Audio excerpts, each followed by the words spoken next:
Hey guys, I'm back. People still in here. That's awesome. It picks me up right where I left. Still got people in here? No? I don't know. Maybe it picks me up right where I left. Let me check the YouTubes. Hello? Hello?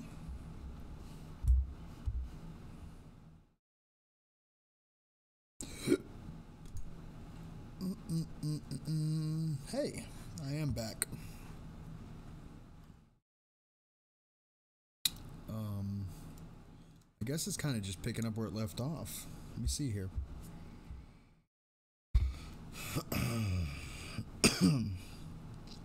Or maybe not. I don't know. I am back. Sorry about that, guys.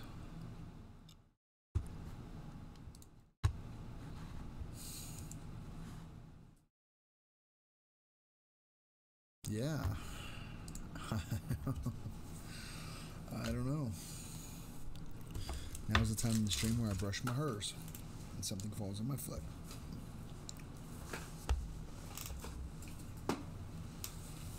Ow. Ow. Ow. Ow.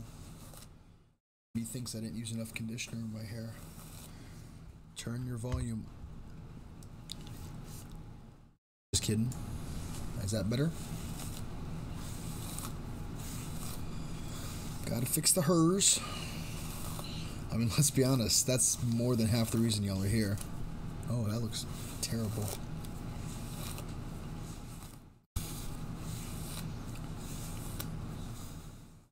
Ow. Ow. Ow. Ow. Oh, yeah. Poofy McPooferson over here. I think maybe my computer was jealous that I had ice cream and it didn't. There we go. Yeah, that's better. Alright. Well, that's better. Kill the volume on that. What do you guys say to some creepy stories again? I told you be quiet. I'm talking to my phone. I'm here to see the 20-year-old hairbrush. I have an old hairbrush, I just don't know where it's at. I think it's in that bag. I can show you an old hairbrush.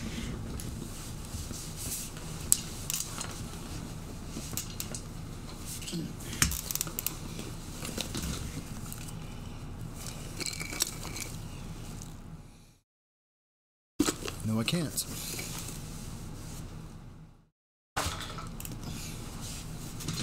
Oh, it's around here somewhere. Oh, wait, here it is. This is my old hairbrush. This was terrible for my hair. What's up, Stacy? Wasn't able to check out Pusa. I was just battling technical difficulties. What is it they say in oh, what's that movie?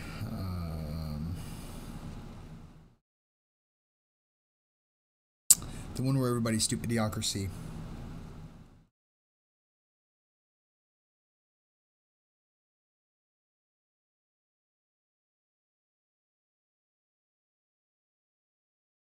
I need net rehabilitation. Let me hear this real quick.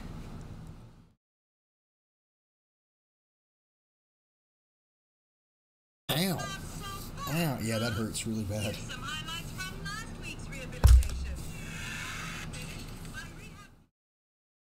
What does it say they have technical...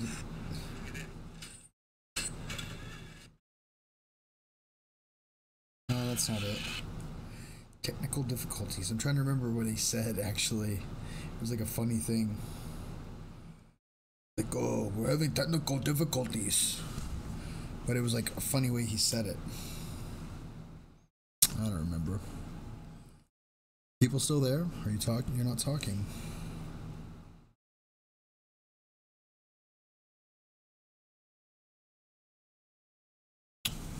Hello? was all by myself. No one was looking. I was thinking of you. Oh. I missed their stream today, Pusas. Yeah. That sucks. They're really sweet people.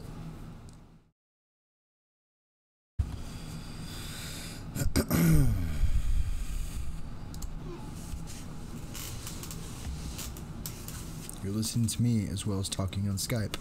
Well, hello, other person, if you can hear me. My mom wants my red phone.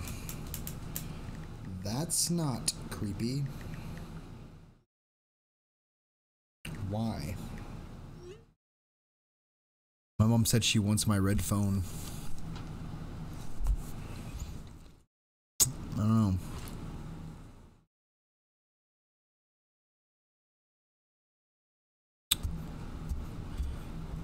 I'm playing video games and watching. Nice. What video games you playing? And in here, I want it. Oh, because it's bigger than mine.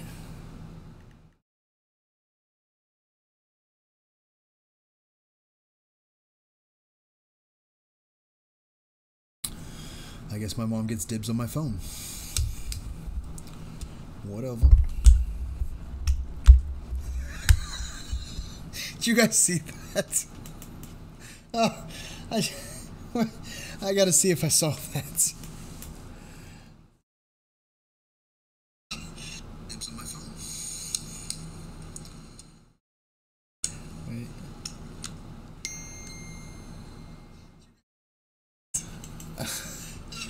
I just squeezed the bottle a little bit and went.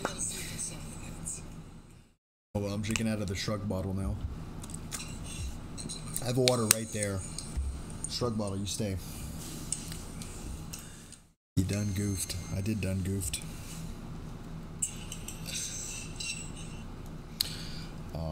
Why do I have 3 phones? Work.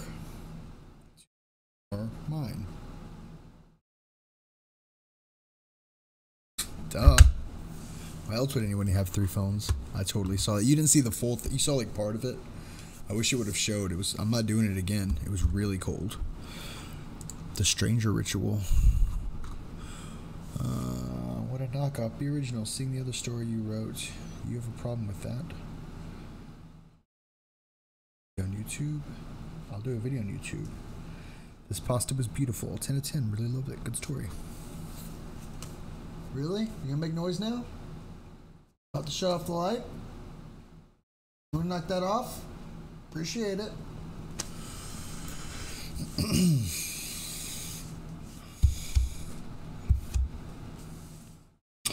Alright. Well. Now my arm's all cold and stuff. Chappy, do you have Zoom downloaded? I don't know what Zoom is. What is Zoom?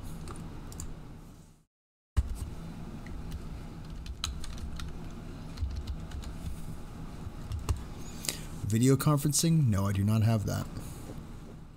Do you put it on your phone? Why? What's up?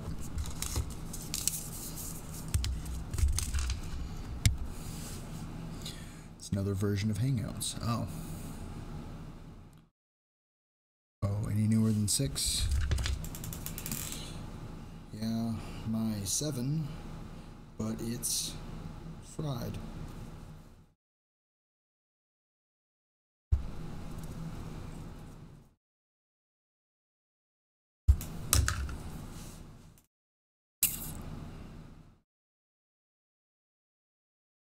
I'm about to do a meetup with this guy that's going to be in control of the stream. He uses Zoom.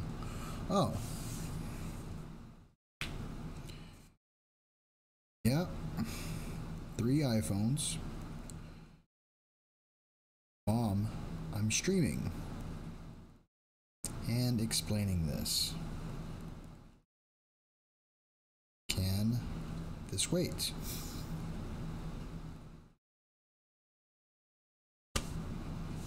Hey, Siwana.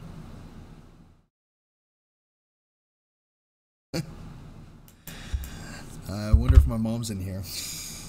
She's She totally responded before I could text her. Yes, this can wait.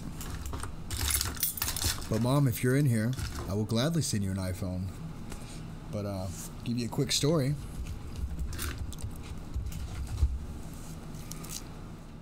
This fella doesn't look so bad. This is an iPhone 7. Fried motherboard. This one that looks pretty bad. Or not as bad as this one. But this one just needs to be rebuilt. And a new battery. And a new camera. That's a cracked camera. Oh, that sucks. Whatever. I was hoping you could make it, but you'd have to have Zoom. Sorry, buddy. I'll have to get it next time. This is called The Stranger Ritual. David. It's the stupidest animal in the jungle.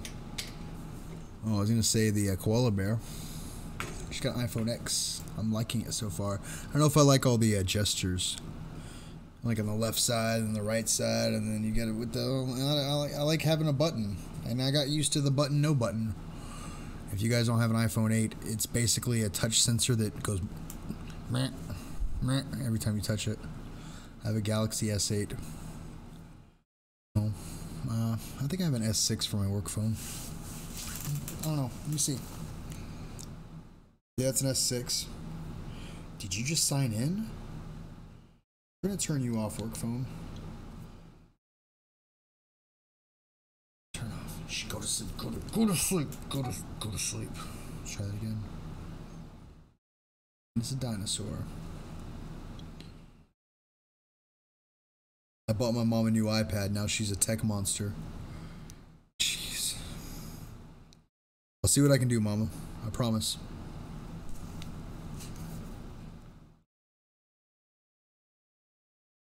It's off. I'd give you this phone, Mom, but it's my work phone. And it's poop.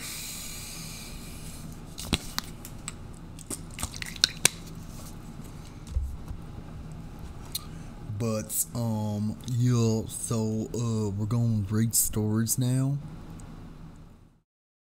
I didn't post this one in the chat.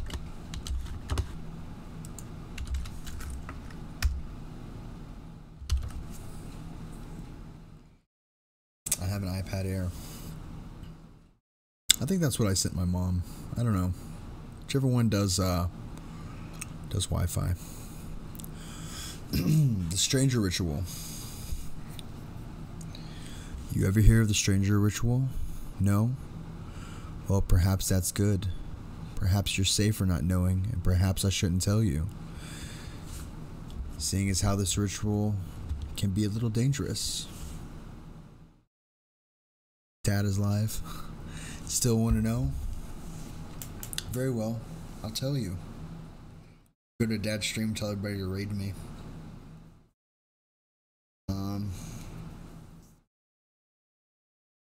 I don't see Dad.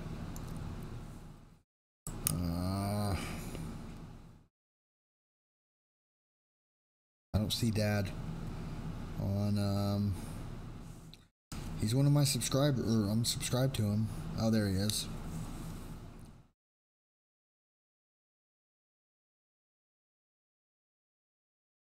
Totally raid Chappie.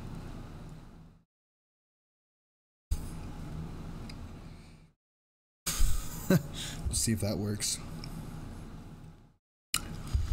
But still want to know? Very well. I'll tell you. The Stranger Ritual is a ritual that allows you to contact something from outside this world. Something beyond the limits of human understanding. Some say the ritual allows you to contact death itself. In order to perform the ritual, you'll need a few things. First, you'll need a door, preferably a wooden door. Cannot have any windows or peepholes, and it must have a lock. Next, you'll need 2 candles, one white and one black.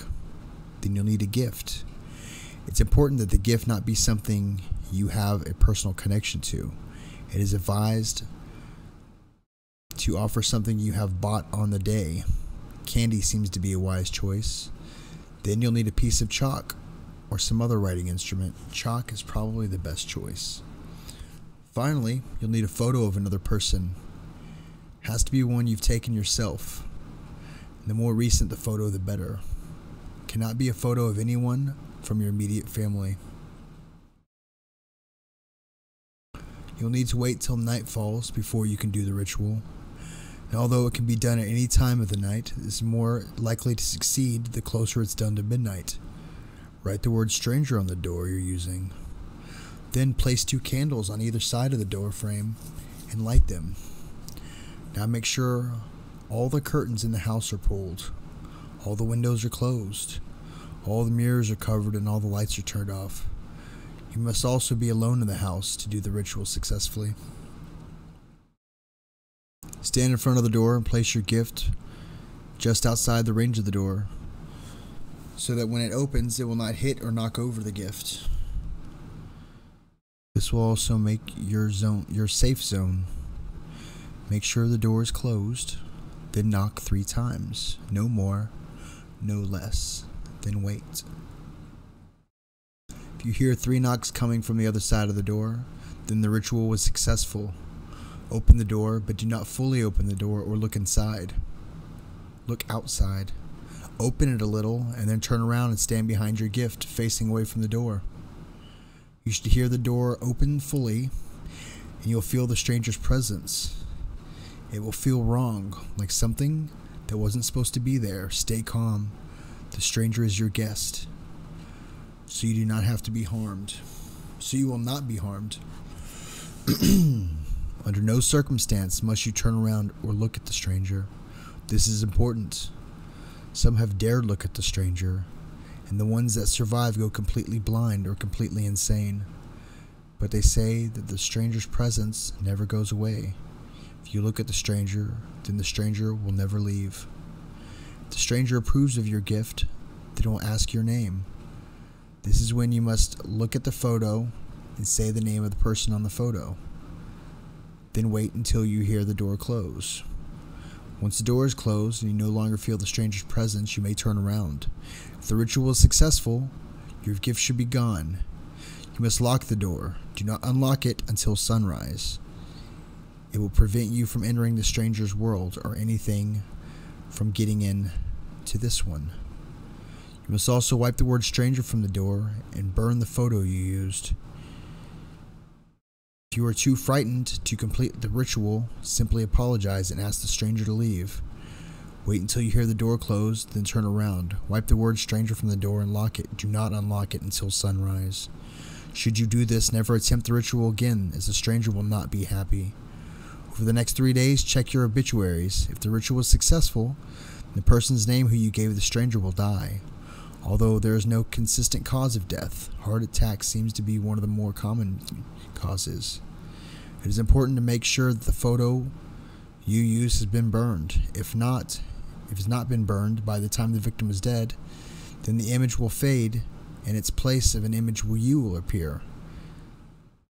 This will be the sign that you will die within the next 3 days.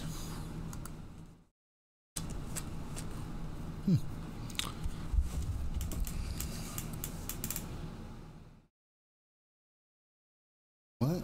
Did Dad... What? What happened? Dad's stream went wonky.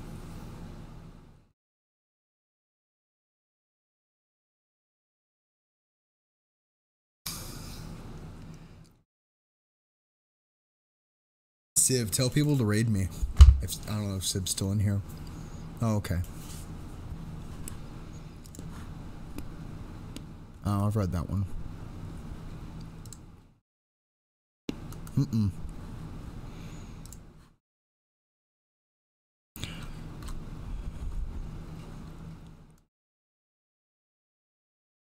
Hey, Dorlaxian. What's happening, buddy? Dorlaxian, you are now a moderator. Welcome. Been waiting for you to come by. We could begin the ritual now. Everybody get your daggers. I couldn't do that with a straight face. Let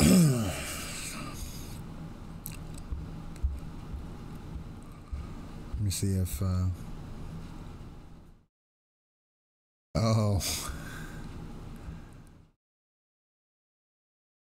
why does everyone think Dad is Chappie?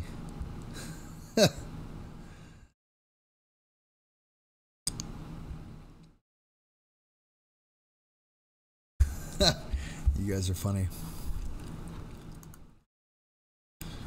God, I wish I could find a really scary story.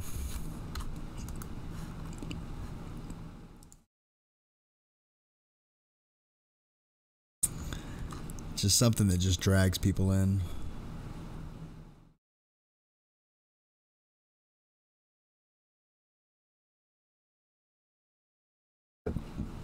Ooh, burpy burp. We're just looking for a story, guys. If y'all want... Jeez, I can't stop burping. If y'all want to contribute, if y'all want to pick a story, be my guest. This is what I'm looking in. I'll let you know if we've read it before. Because by now we've read not all of the stories. 2412 East Cochrane Road. Vampires. Holy poop, it's long. Finish my story. I will. I will.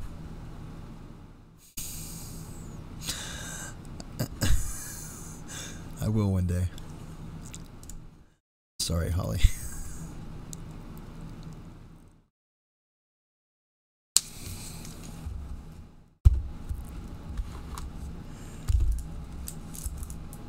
So hey, go to Nate's dad's stream and tell him you'll donate $1,000 if he breaks character. Admit that's all an act. I want to see what he says. He would break character for that. I'm not giving him $1,000. This is called the Baby Gate. So this should be fun. When I was a little boy, 2 or 3 years old, my parents set up a baby gate at the bottom of the stairs. It was to prevent me from going up or down the stairs, because if I fell, I would have been injured. The gate stayed with me for a long time, although it was kind of stupid to still have them when I was 9 years old. After all, I was pretty much capable of not falling down the stairs, but every night, my parents always told me to make sure the gates are closed before I go to bed. I found that strange, and to be honest, kind of frightening. I mean, they were probably just being overprotective, just looking out to make sure I was okay, and I didn't get any injuries in my own home, but still. When I told my parents, they laughed at me, being immature and calling me a big baby.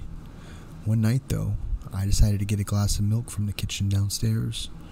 So I walked downstairs, poured some milk out of the jug into a glass, and then went back upstairs. I left the gate at the top of the stairs open. It was really difficult for me to sleep that night. I swear that before I went to sleep, I saw a pair of yellow, menacing, demonic eyes.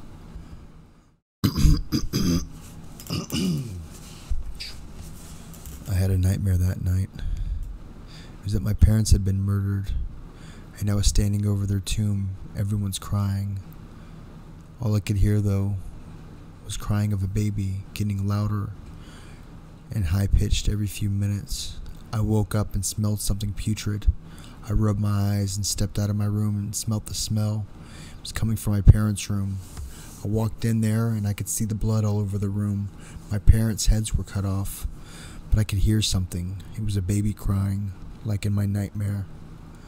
I walked over to where the sound was coming from and I lifted up the blanket that was covering a baby. A baby with small hands and smooth skin. I had no idea where it came from, but I started giggling quite loud as well, almost as if it was mocking me, laughing at my demise. After a couple minutes, it stopped laughing and then opened its eyes. Its yellow, menacing, demonic eyes.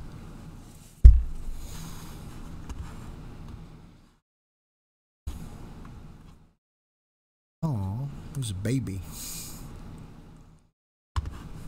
Everybody likes a baby.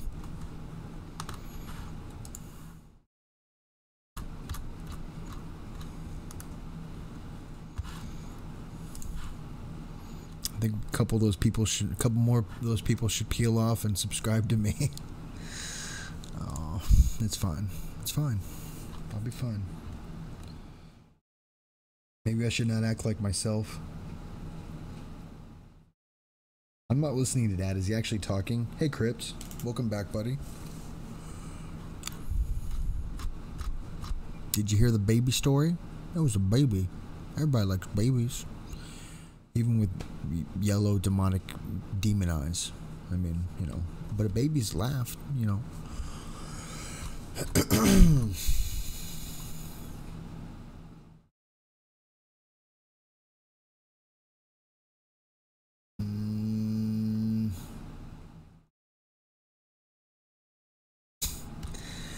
This one's called Alone. I don't even know why I'm writing this. I can post this in a million different places. It won't matter. There's still nobody to read this. There's nobody left to hear my story. Yet this might be my last chance to do this. So I will. The feeling won't go away. They're watching. They're watching and getting closer every second. They can feel my terror, and I know they're enjoying it.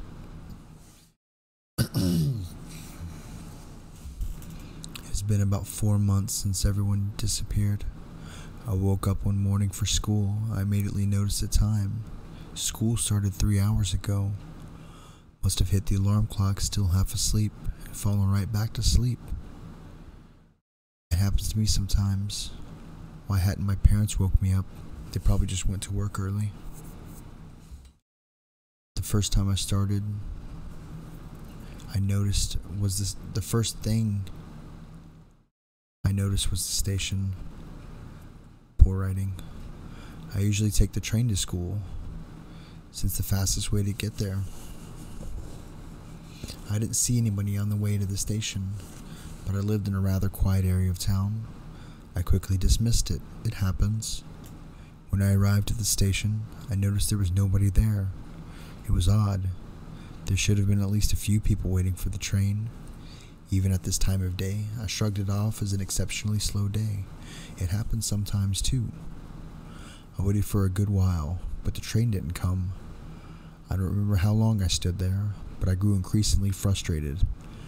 I decided to walk to school. After all, it was only a 20-minute walk. If I did it fast enough. And I was late for the next lesson anyways. I didn't see anyone on my way back to school. Nor was there anyone in school. The school building was open and lit. It started to get a little disturbed. I started to get a little disturbed. The lessons were on anyway. I'm not understanding this.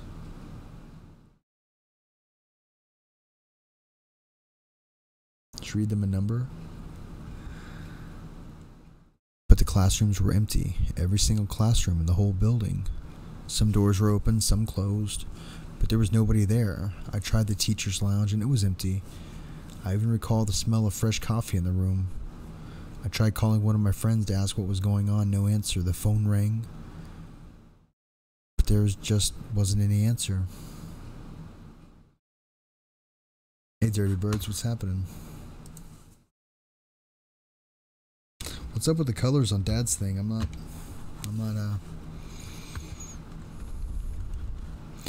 I rushed to the shopping mall nearby. It was empty. The entire building was empty.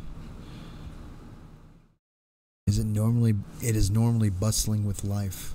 The shops were open, the lights were on, the music was playing, the info screens were on, but there just wasn't anyone strolling around the mall, searching through the stores, or manning the counters. It was like everyone had vanished entirely.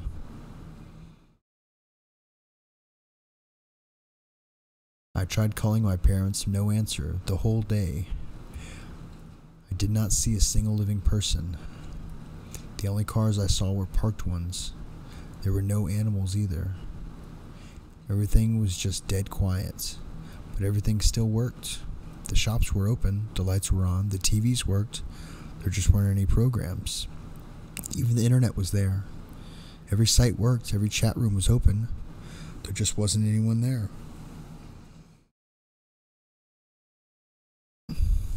I went nuts. I don't remember much of the first days, what it was like. I just remember the feeling of unimaginable terror and loneliness. I didn't sleep much. I didn't eat at all. I sat around my house waiting for someone to come home, for someone to call me, to hear a car drive past, waiting for the dream to end. I never did.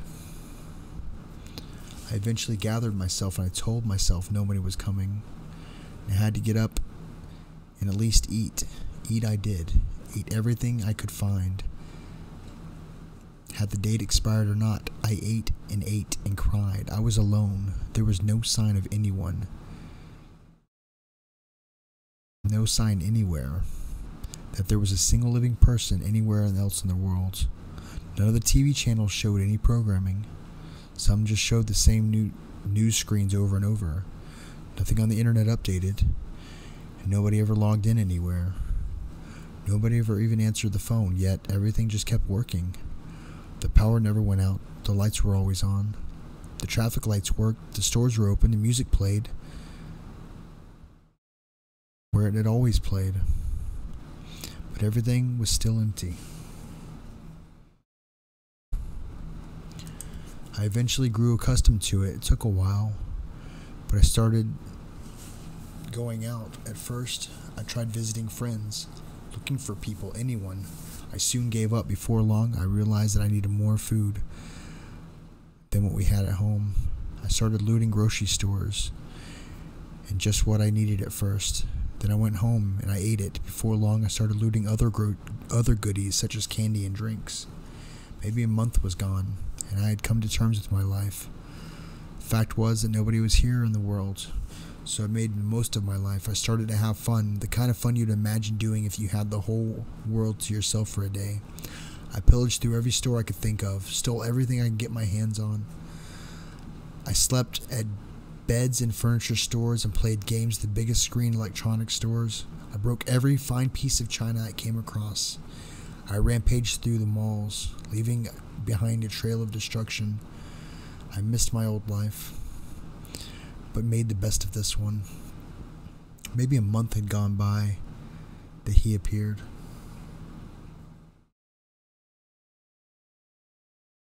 No worries, bud. I was relaxing at home, listening through some albums I had brought home with me, and then suddenly heard a strange noise from outside. I can't really describe it well. It was like something called for me. I'm not even sure I really heard it. I just felt it. What I saw outside scared the life out of me. Something. It was the shape of a man, yet was somehow wrong. It was entirely black. No, not just black. It seemed to suck the very light from the air around it. There was no features to be seen. There was no clothing, no hair, no facial features. It was just a black mass. I somehow knew it was something like a man. I couldn't stare directly at it, yet I couldn't take my eyes off of it. Every second I stared at it, it came closer, yet I didn't move. Every second I felt got dragged closer to it, yet I stayed where I was. The only feature I could recognize was its eyes, its two green eyes, shining dots. I never knew were eyes. I knew it because no stare had ever been so piercing, so paralyzing, so dreadful. I felt like the stare itself sucked the very life out of me.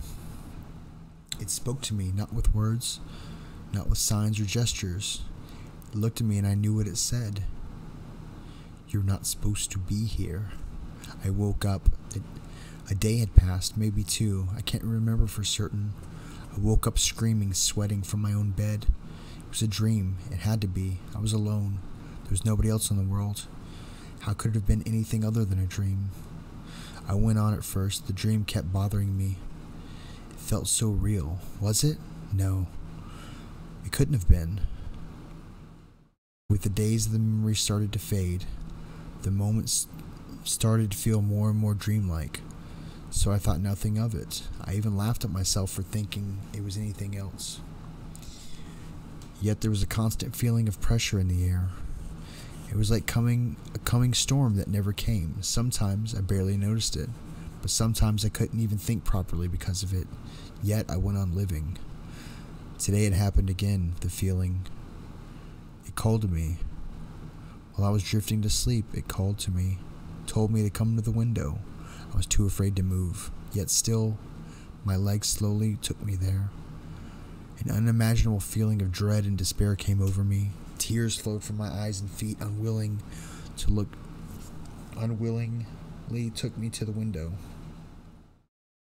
My feet unwillingly took me to the window. There was nobody there. The street was empty as always, yet the feeling did not go away. It felt like there was a million eyes focused on me alone. They were there. They were staring. They spoke. "We have come for you." That was 2 hours ago. The calling stopped. The staring didn't. I'm writing this now because I know it's the last time I can. They're drawing closer by the second. I'm not sure why I'm writing this, but maybe there's someone else like me in the world, in the corner of the world. Maybe someone can read this. I don't dare. I have to tell someone. They're here. So there's that story. I gotta see what Dad's doing. Let me see here.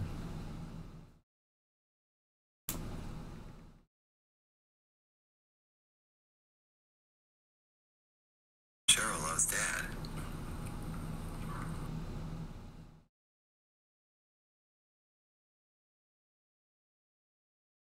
Cheryl did talk to the neighbor for a long time yesterday. Just being friendly. They're just neighbors after all. Dad talks to people. Dad talks to everyone. Dad talks to you. That's okay. Maybe Cheryl's just talking to her friend.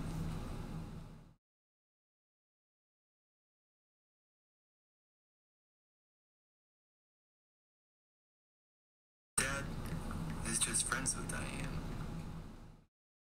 Mom's friend. Dad is more acquaintance. Okay.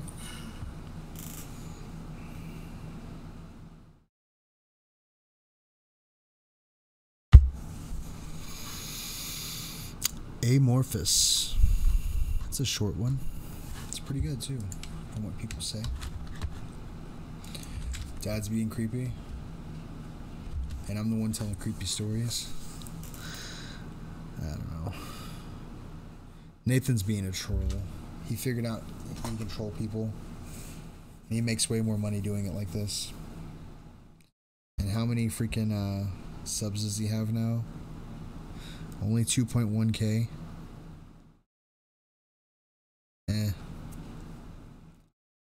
Whatever. I miss old Nathan. I want creepy stories to come back, but he's reluctant to do so. He keeps saying, I'll do him. Whatever. I'll do him. I don't care.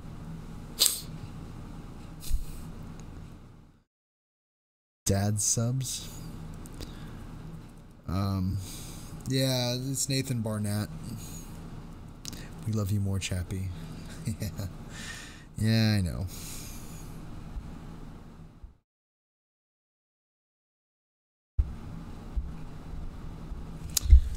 I'm gonna message, I want grave stories.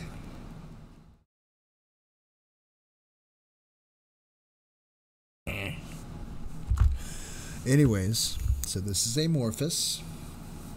I posted it, right, y'all? Dirty Bird SF. I don't think I saw you before. Hey, Carlos. We'll watch Yogs Cast. I don't know what that is. What's that?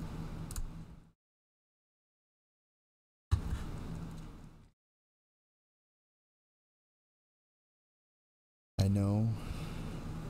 You know Dornaxian, but Chappie never seems to acknowledge that I was for sure. I know when I mentioned it to him, he said he does not know who Arg was. Chappie! What's Yogscast? I'm gonna have to Google that. I just like reading creepy stories. I wish Nathan would come back to reality. It's an entertainment company based in Bristol that primarily produced video gaming related videos on YouTube and Twitch. Is that right?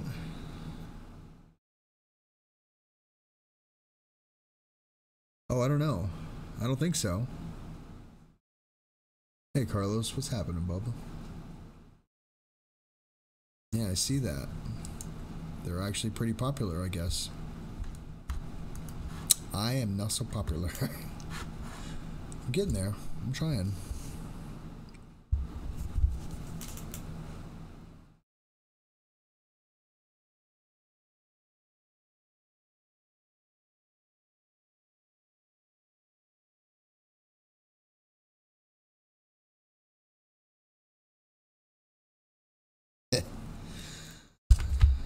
Anyways.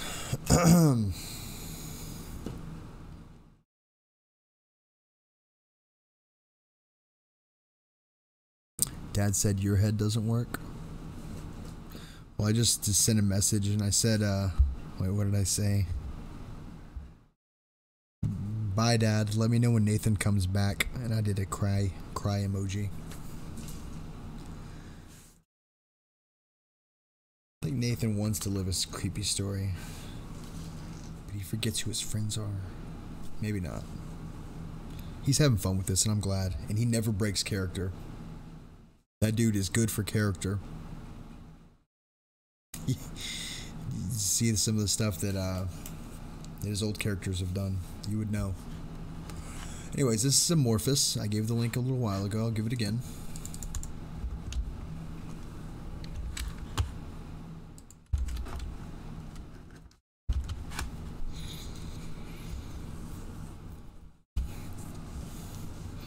The Amorphous is a very unusual being, if you can even call it that. As the name implies, it's shapeless, its form appearing to constantly change. It is also void of color for the most part. However, the human brain cannot process this properly, and therefore fills the space with darkness, much like the way the brain sees a black hole in space itself. Sometimes when it truly wills itself to, the Amorphous can change into any shape it desires. Sometimes can even able to change to a few colors. It can be for a brief or a long period of time depending on how intricate the form. It takes energy in order for the Amorphous to shapeshift. Did he really? I am reading books. Screw him. I wish I could take back all my money I gave him. I should tell him that. That'd be messed up. No. He's just in character. It's fine. An Amorphous cannot be born. It cannot be created. It cannot be destroyed. Only moved. It simply was, is, and will be forever. Throughout history, the Amorphous has had many names: angel, demon, ghost, spirit, and more recently a shade. An Amorphous can either be good or bad, like humans. Some have more morals than others. But in our dimension, good and bad are simple names we use to label things and to help or harm us. In the most alternate dimensions, no such ideas exist. Amorphous tend to be incredibly powerful as well. Not only can they cross dimensions, but they have the capability to create dimensions as well. This leads some to believe in the beginning of an Amorphous created its own dimension. In our universe. Our own universe. It is unclear what its intent was, whether this entity created us on purpose or not. Whether he has a plan for us or even cares. It is also unclear whether or not it could have been done by a single being or many. Not to mention how wise they are. Because they have always been. They have always traveled. They have an infinite knowledge about the world and our universe, and other dimensions as well. Some people seek to gain their knowledge by summoning them and trying to get information from them, but all end in failure. There are also ways of summoning an amorphous. Many of the ways you have properly heard of: Ouija boards, chanting, something in the mirror in the dark. There are plenty of rituals. When an amorphous is pulled into our dimension against its will, it can become quite aggressive and angry. Sometimes, in rare cases, they react calmly and curiously. When pulled through to our world, it takes a lot of energy out of them, so they tend to stick around a familiar place or object for a while until they have enough strength to move freely again. It is no rush, though, being able to travel through space and time. I'm sure you've made a few connections. Most likely, yourself may have had an experience with an amorphous at one time or another. You're probably close to one now. We are nice little playthings for them to watch and stumble about. They do not fully understand dying, not being able to die themselves, so they enjoy watching us when we do. It interests them to see us cease to move. In certain humans, they find the most entertaining, the ones who feel the most fear. It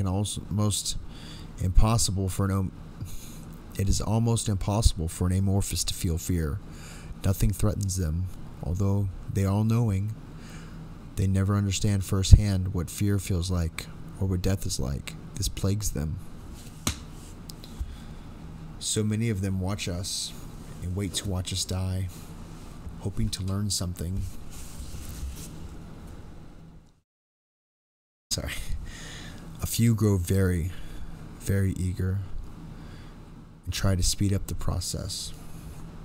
Those moving shadows you see in the dark corners of your room may not be your mind playing tricks. It could be, probably is, the writhing mass of an amorphous watching you, trying to frighten you, and growing very, very impatient. Hey, Brightside, what's happening, bud?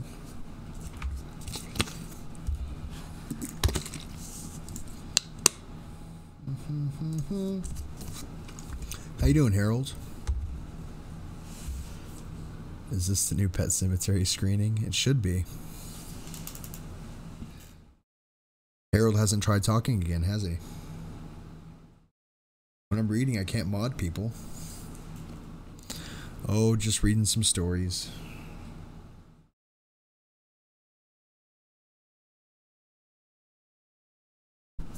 You know, I haven't seen in a while is John. I need to message him. Make sure he's doing okay. Poop. Is that what you mean, David? Poop? Harold, you still here? So how was your day? It was alright, bud. I was pretty busy at work. It puts the Burt's Bees on its lips. Oh, yes. So good. Burt's Bees. Sorry. Yeah, how you doing, Dingus?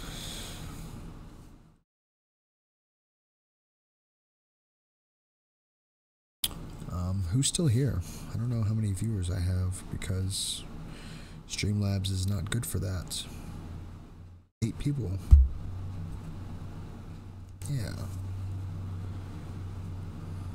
Sorry to hear that, Brightside.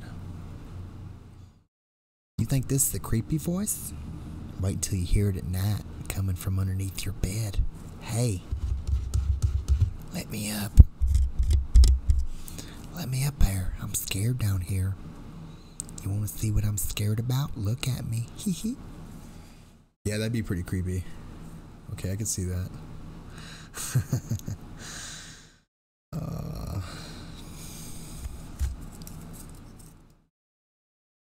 That would be pretty good.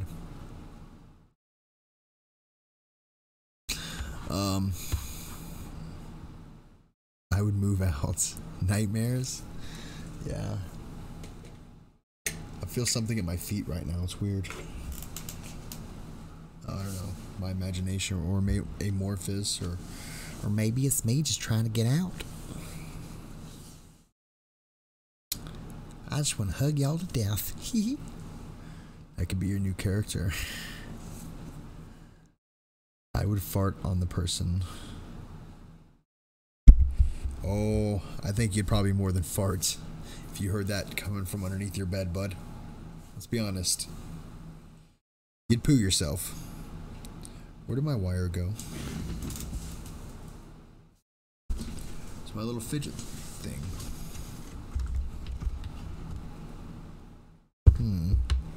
It's around here. I don't know.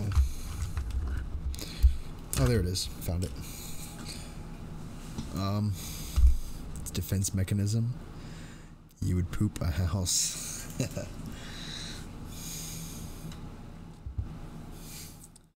Just imagine you're laying in bed and something knocks like, can you stop farting up there? I'm getting here trying to be creepy and trying to sleep and stuff.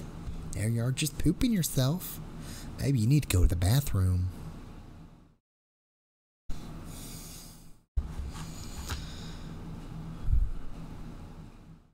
Like a stink bug, exactly.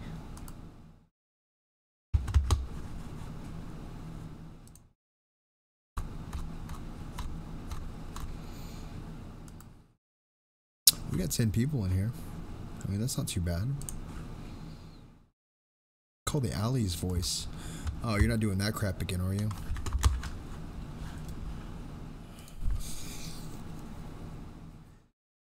Makes me laugh. Dingus, if it makes your pants grow tight, especially in this area. I don't know if you could see that, but this area where your legs bend. I didn't say Siri. Said this area. I guess you can kind of see how, I don't know. That's a turn on, bud. And Cougar, you mind giving Dingus the Birds of the Bees chat? I'd appreciate that. Anyways. Ooh. The alley's voice.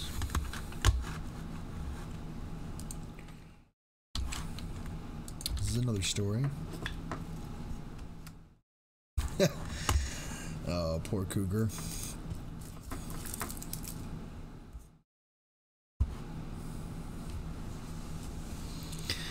I'm not going to talk about that. That's the lowest form of humor. Asked if Dad can have a grave story, and he said, of course, Chappie can have whatever he wants, but you have to read it. I tried. No, I tried to. It's fine. I was one of his biggest supporters. Now I don't like looking at it. I don't care. He's stupid. He'll come back when Dad gets old. They always do.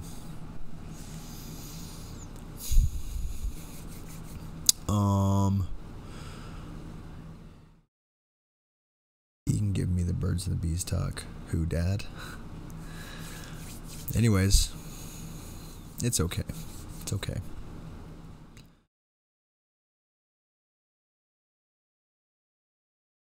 It was a rainy February day.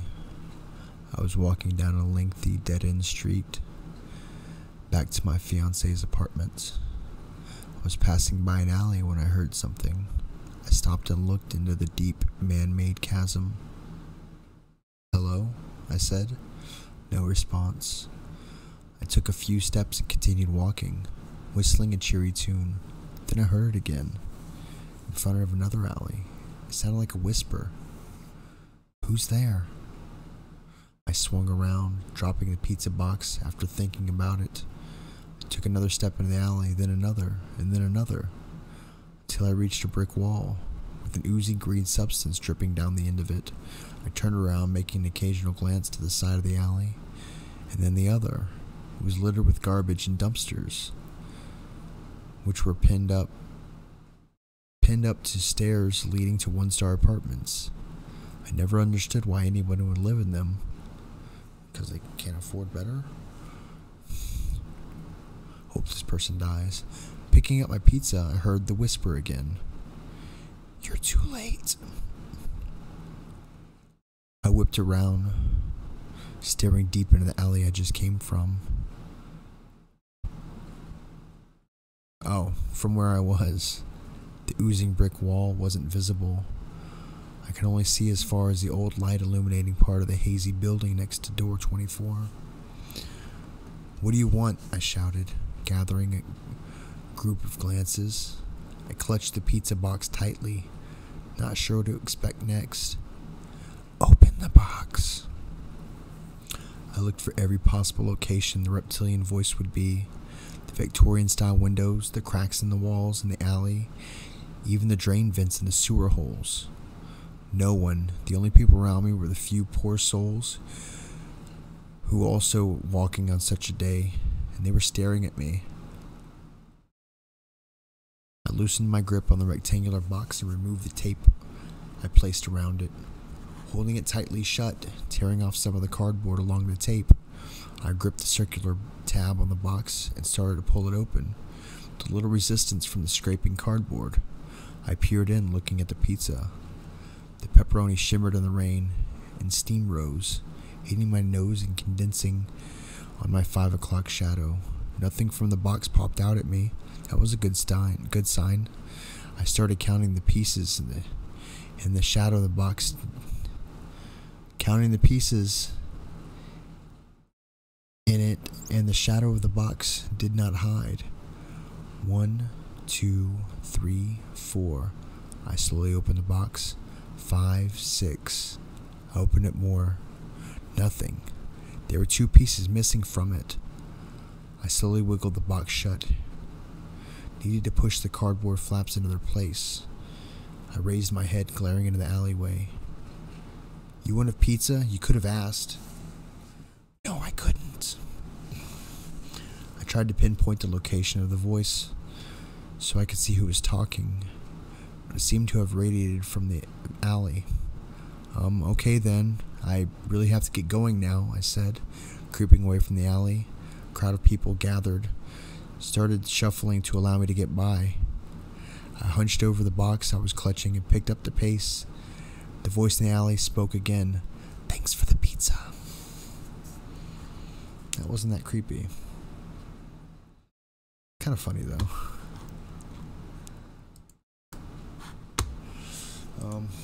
I think we're going to take a quick break so I can burn a cigarette. If that's okay with you guys.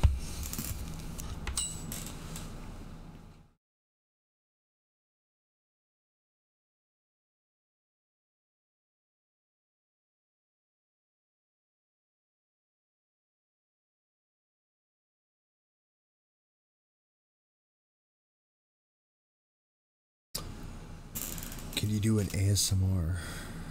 What is an ASMR? What would I? Is there something I would read?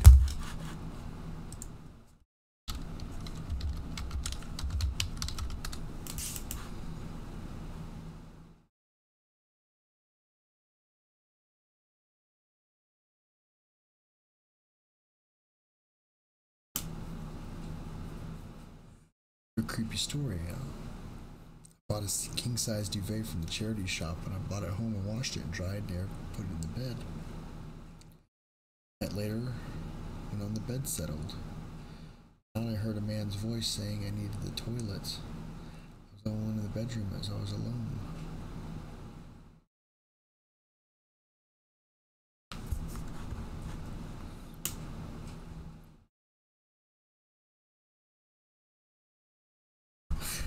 My favorite ASMR explanation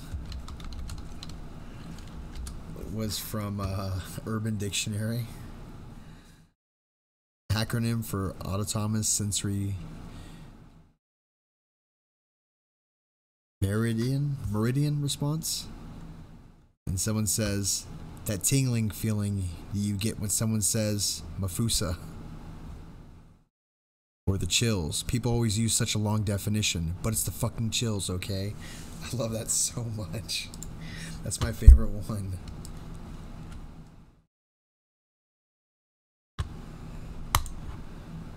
Here, it's this one. That's my favorite one in the whole wide world.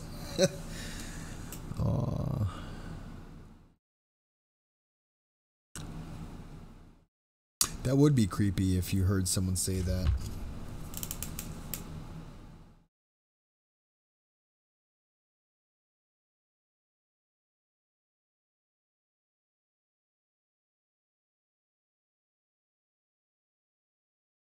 More like a light tickle. But it's, I don't know. I just thought it's funny. ASMR, the chills. People always use such a long definition.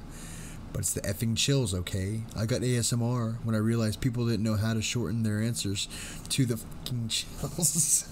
I'm sorry. It's, I don't know.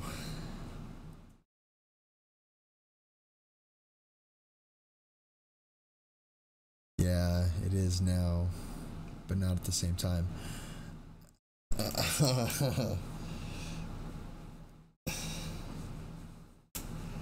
ASMR effing sucks? I don't know. How does it suck? My hair is being all poofy. Scrunchies on my radio at work. Ooh, I did a little man douche. Look at that little nubbin. There's a little nub in there. So I'm gonna take a quick break and smoke a burn. Smoke a burn. Yeah, that's what I just said. We're gonna do that. I'll be chatting with y'all in the chat.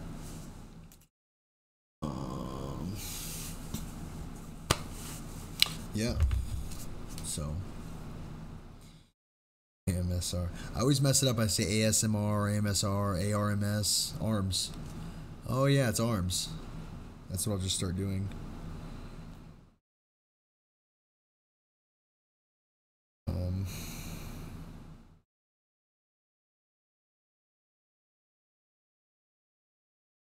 We should all just start replying to Dad's things with emojis.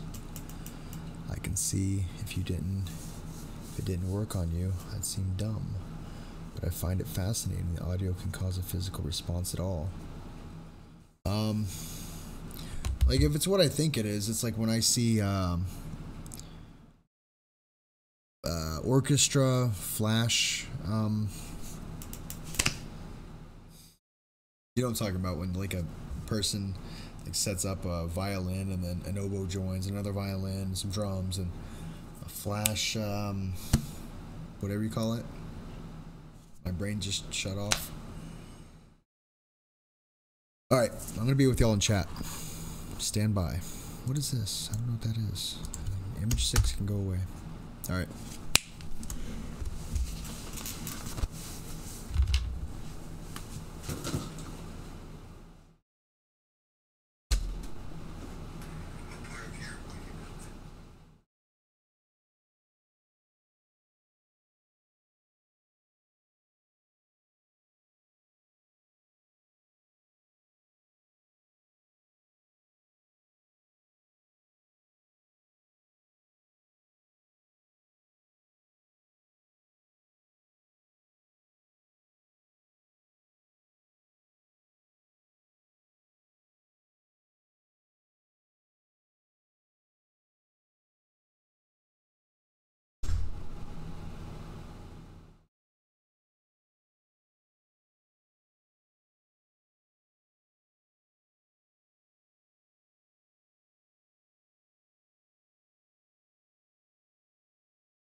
loves red wine. Maybe Dad, your mom's red wine tonight? That'd be nice. After Dad gets out of work, just has to finish his shift. Only 4 hours to go. What's up, guys? Good thing it's a half day.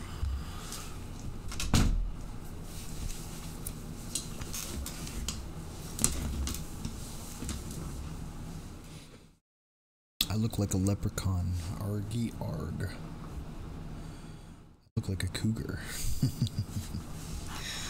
I look like this. Whatever this is. I can hear Dad's stream. You did for a second. It was up on my phone. I don't know if he responded to me, but whatever. What up? Hey, David. What's up, buddy?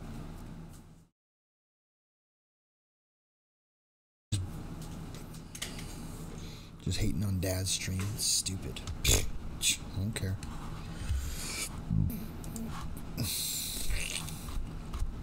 I wonder if there's a story about ASMR. Is there a search I can search? Searchy search. Searchy searchy search. He won't respond unless you donate. Yeah, he should respond to me always. I've given him enough. I respond without money, so nah. Man, does he even get us? Man.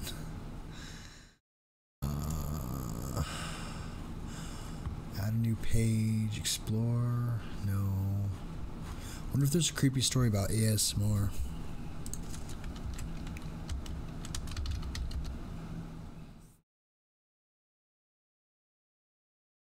I have a question he can't answer. I have a question he can answer. What do you mean, Pip? No, he doesn't, Dingus. Get us. I get you, Dingus. It's okay. Está bueno. I like the reality ones. Those are usually pretty good.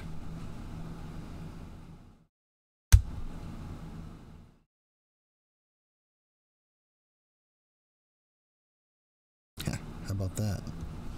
I unsubscribed from Dad. Nah.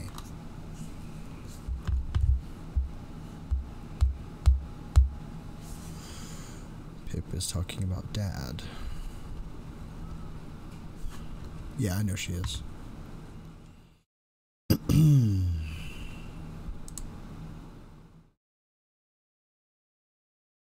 Yeah, I know. That's why I love trying to throw him off character. It's not nice, Chappie. A demon does AMSR instead of causing euphoria. It causes excruciating pain. No, y'all remember when Dad was in my stream? I can tell y'all who did it. It was... Hang on.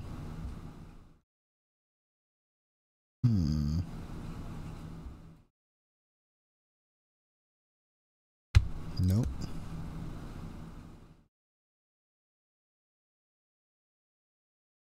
Oh, I think it shows his dad now. Nope, it doesn't even show up anymore.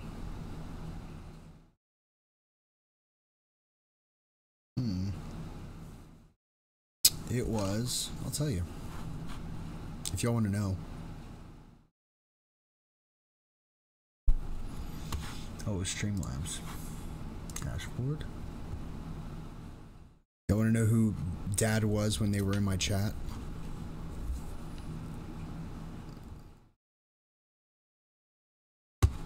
Remember when Dad came to my chat? I don't know if y'all...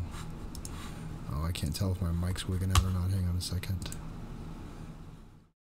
Yeah, no, I think it's fine. I don't know if many of y'all were here when Dad was in my chat.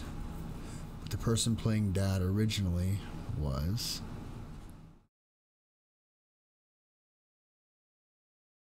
I'll tell you. It was...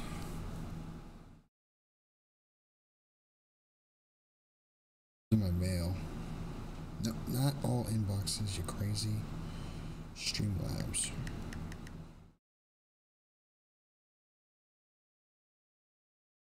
No.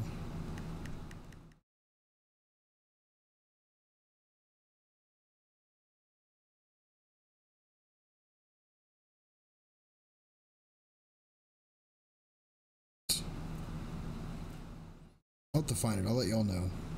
But it was a female. But yeah, I got a copyright claim yesterday about some of the music I was playing. So whatever. It's not like I'm monetized yet anyways.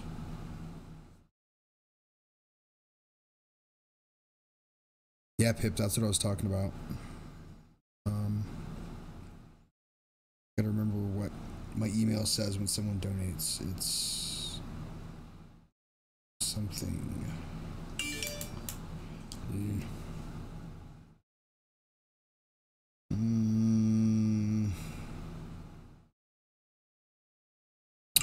Where's it at? Wasn't me in the chat though. I think it was one of Nathan's friends, to be honest with you. The name sounded real familiar.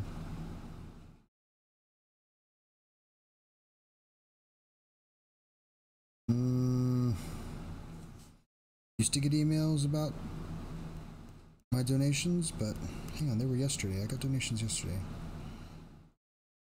Go to Yahoo. Let's find that. Yesterday. Tips or whatever you want to call them. Yesterday.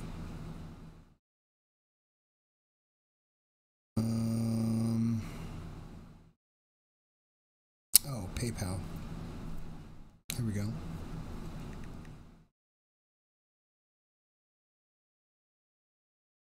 It was Kimberly Jones.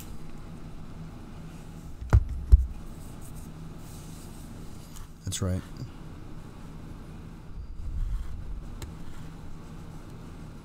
So that's how they were able to be on the stream simultaneously. Exactly.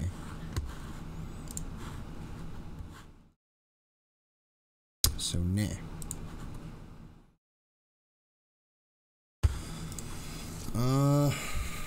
That was the alley voice. It was not creepy.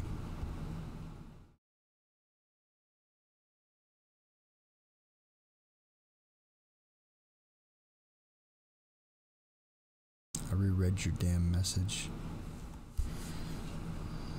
What do you mean you reread it? You talking to me? What did I say?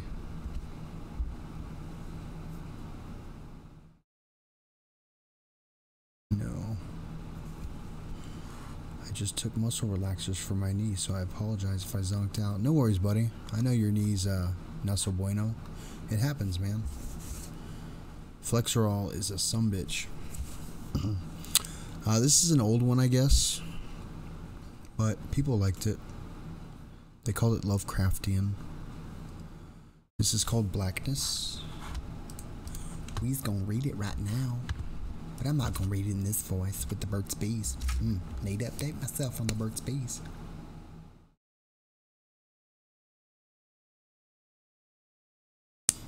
Are you Kimberly Jones?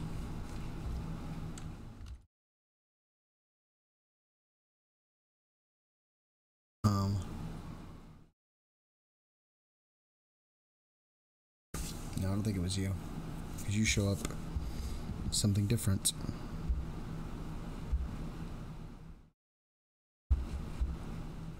So I know you've donated before. Haven't you? Let me see. Pretty sure you have. Thought you did. Is it cold in Texas? Not really. To be honest with you. Pip. There you are.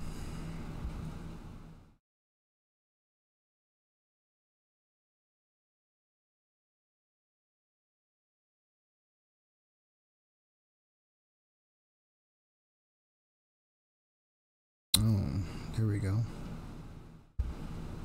Hector.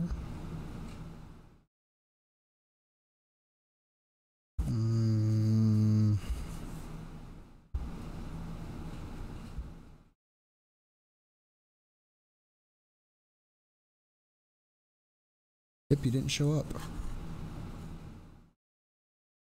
I mean, I see where you did. I don't know, it's weird. I'll have to look again. Anyways, this is Blackness. But I do appreciate when you guys tip. I definitely don't need it. I have a job. Nathan does need it. He does not have a job. But I wish he wasn't being a dill hole right now. Well, I just got back. Yeah. Well, I'm about to start a story. So there you go, buddy. Blackness. There's something about the color black. Some say that it's not a color, and neither is it the opposite, white. Some say that black is the absence of light, and white is the absence of color. Black has been the symbolic hue for evil.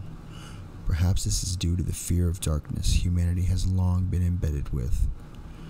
A fear so strong that the lack of light could drive one to the peaks of insanity.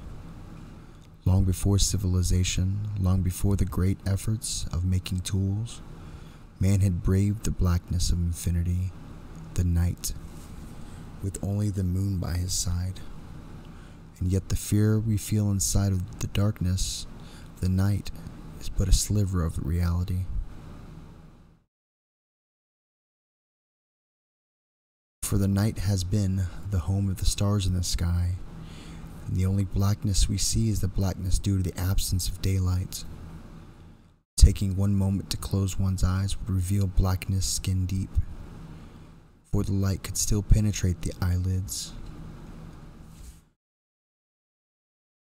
Where is the lightless abyss? The true blackness. Where can we find the true absence of light? Yet the more appropriate question is, why does darkness exist? Does it have a purpose? What horrid, monstrous, mad things does it hold beneath the blanket of nothingness? What if I told you that I knew the things behind the veil of blackness? I knew of the things that men feared in the early years on earth, and their premature drive to drive back the madness with light. The veil of true darkness blinds them from the human sight, but our once keen senses have still heard their murmurs. And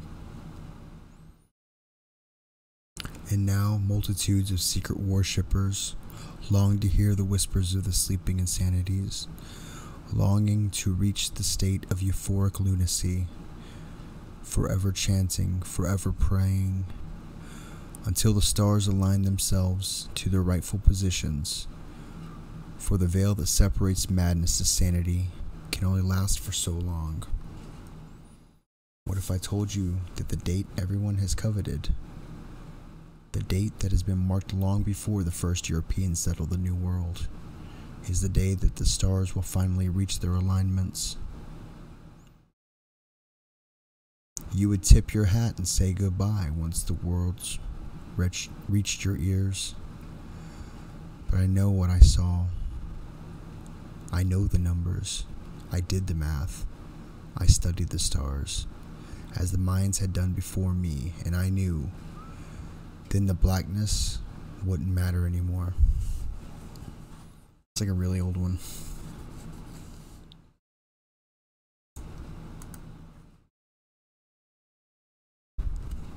Mom, it's not that bad out here. It's actually, yeah, it's 44.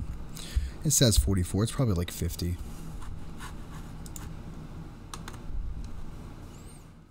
What should I do if I can't get over a breakup? What happened 2 months ago and still miss her, Chappie? Well, honestly, buddy, you just gotta keep pushing on. You gotta know that one day you'll forget her name. You're gonna find another that'll take her spot. You just gotta keep living.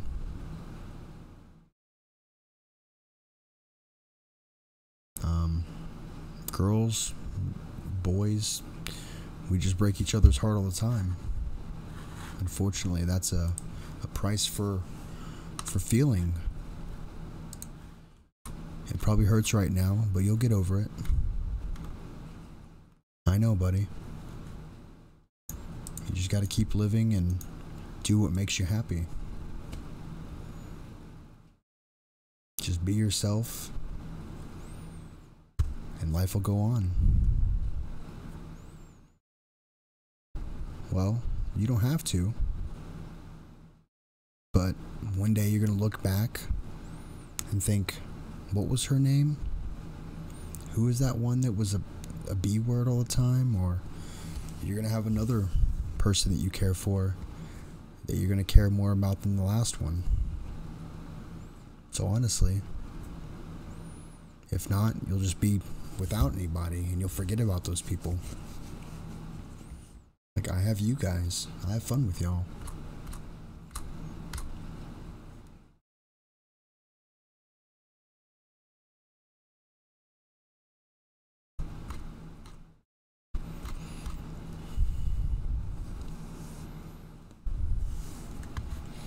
This one's called Bohemian Grove.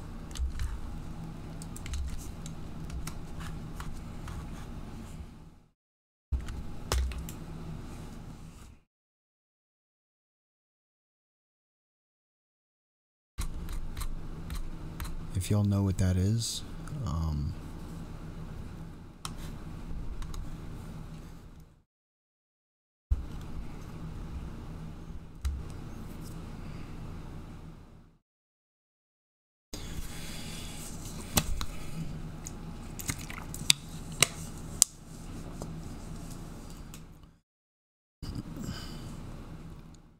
the spell binding that has been cast upon us has been broken by that light vehicle, the Red Code.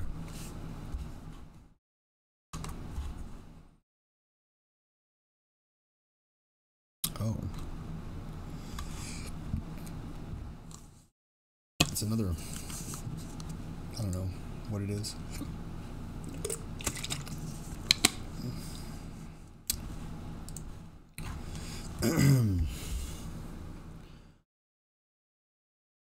For there is every color in which to paint the night sky, but in a land trapped away from true life, only a shell of true darkness lies flat across the heavens with no vision of Luna's twinkling stars. They are all corrupt. They are all dominant by order of nature. They are all dominant by command of the order. They gather in great masses. They gather in far greater wealth. They are as blind as they are slaves, thinking what they are here to witness will bring about the same soul of things they witnessed while they were still human.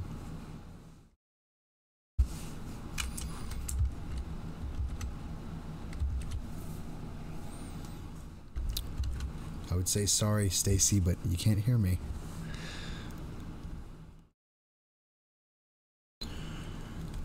A single voice from eternity away screams in one of the great transcendent cries before admitting hellfire. His terror is received in this land of isolation as something to be loved, something not to even be chosen, but to be loved. Merely it happens, for your choices are the same here. Eternity spills into the sky from the heavenly Shrek as he is admitted into his reality by the horsemen. 4 in drapes, 2 in colors that mock the night sky, 2 in colors that mock the flesh of earth. Bagpipe cries, so the bagpipe cries, and the worshippers redeemed of the human emotions, which had not been deprived from him at such a young age. So the bagpipe cries. The hypothetical thought of living in a world unruled claws into the mind of the worshipper before the worshipper pushes the thought away. So the bagpipe cries, and no one understands what the beauty they witness is suffering. God's children watch over us, reduced to lifeless and insignificant effigies. Their eyes burn as suns. The sound of fluid emotions play in the perspective across the lands, yet alone to be prefabricated, barren, hollow, striped provision. The fruits of earth, benevolence, are cloaked in stripes of the hollow sky, and the cries of the savage guardians war closest first. The owl is within his temple. Let all within the grove be reverent before him. This is the distorted,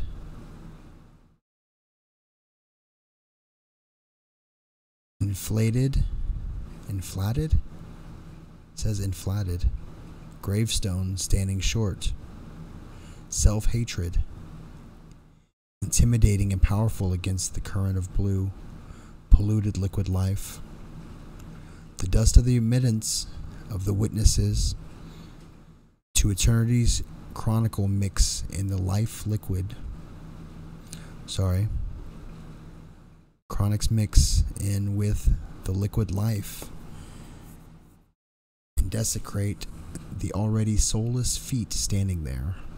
Creatures formed with no decision, with elements of their creatures standing further back and to the far left and far right, rarely coming close together.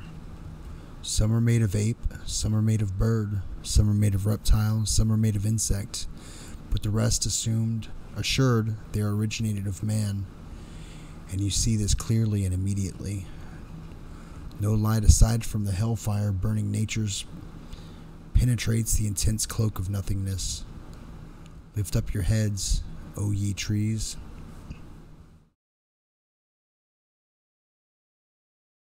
Frogs, insects, birds, lizards, snakes, they cry in great volume and great insanity, for they do not understand the corruption and dehumanization that occurs in this gathering, only its immensity importance.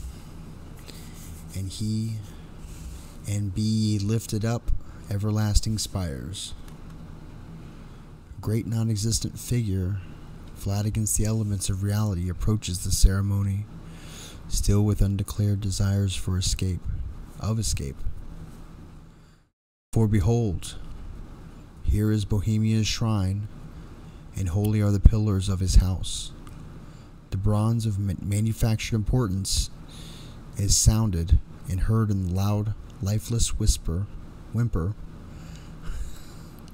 They'll never use me for a ritual. By all witnesses, weaving spiders, come not here. And with the second ring, the man's beast congregate to the center of the sand to be close. Hail, Bohemias, with the ripple of water, the song of birds, such music that inspires the sinking soul. Do we invite you to midsummer's joy? And continued his lies. I don't think I want to keep reading this. This is stupid. Yeah.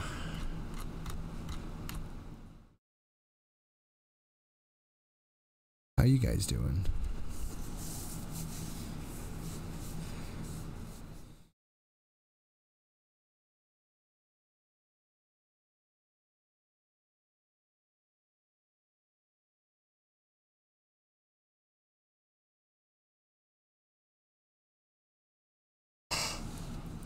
This is called the Book of Knowledge.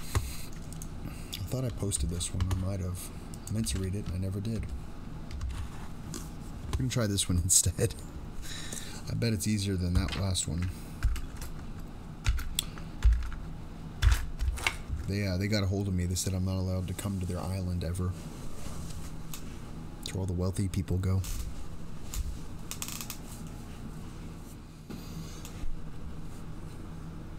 Have you ever wanted to know everything? Or at least know everything that you ever wanted or needed to know? If your answer is either of these questions is yes, if your answer to either of these questions is yes, then pay close attention. The next time a full moon illuminates the sky, get into your bed and begin to ponder on what it is you desire to know. When you have decided, imagine an elegant library with all the books you could ever dream of. Most of the details you can leave to your imagination. When you have the picture painted in your mind, whisper the phrase, "Who will take me to the gate?" 3 times. Within 5 to 10 minutes, you should fall into a deep sleep. You will wake up in the library that you have created, and time will have completely come to a halt. Don't worry, you aren't in any kind of coma or anything, or at least not yet. Time in the stream is simply slower than time in reality. Feel free to explore the library at your leisure. But if you do not want to find the answer you're looking for, you'll want to find the librarian. He will appear to be some sort of otherworldly creature and rather unsettling.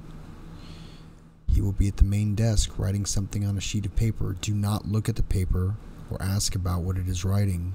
If you do, you'll wish you didn't. Most who have seen the librarian as writing either have gone blind or completely insane in reality. If you ask about it, he will tell you about it. You will suffer one or both of the same fates as stated before. You disregard his paper and ask him this question: where does the book reside? He will stop what he is doing, get up, walk towards an aisle of books, and you may not have noticed before. He will look up and down the shelves until he finds the red book with no letters on the bridge of the cover. The librarian will pull the book like a lever. A staircase will be revealed.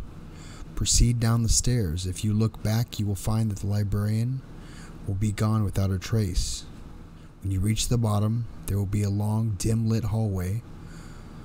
Walk down the hallway as quietly as you can. You don't want them to know you're there. You will hear strange, unsettling sounds, but do not let them bother you. Continue onward until you find a wooden door. You will know once you have found the right one. Open the door and go inside the room that lies behind it. It will be mostly dark, only illuminated by the light from an unknown source coming from the ceiling into a book on a pedestal. The book will appear to be old, and it will be made of brown leather. If you look close enough, you may notice the book has some traces of gold in it as well. When you approach the book, you will hear a voice begin to speak to you. The voice that you may hear is unique to you, but will sound dreadful and sinister. The voice will ask you a riddle. You must answer it. If answered correctly, you will wake up the next morning with no memory of a dream. Incorrectly, you will wake up the next morning with no memory of the dream. You will not be able to return no matter how hard you try to go back, and your efforts have been for nothing. If you refuse to answer or do not answer fast enough, you will wake up, and you will have 3 days to live. When your 3 days is up, you will die of an unknown, dreadful cause. If answered correctly, however, the voice will tell you that you have permission to look into the book, called the Book of Knowledge. It will contain all the answers to every question you've ever asked in the past or ever ask in the future. You will have an unknown amount of time to look at the book. Once your time is up, the voice will let you know. You will wake up the next morning with the answers you were looking for. That is, if you found them in time. You will notice that you have a better understanding of everything and will be able to perceive things better than before. However, this knowledge comes at a price. Everywhere you go, you will notice a tall, dark figure in the corner of your eye, barely noticeable. You will never remember the feeling of being alone again. He will be watching you. No one will know he is there, but you will. He will be there until the day you die. Never read the book unless you're ready to live with the consequence.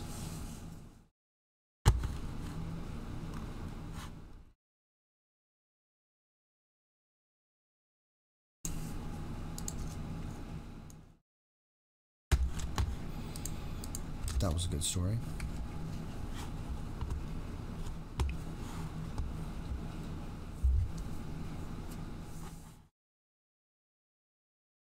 Hey, Brightside, no worries, buddy. We've all been young and been through what you're going through. Love happens at all ages. And to be honest, we're all prone to it. It's terrible. There's nothing you can do about it.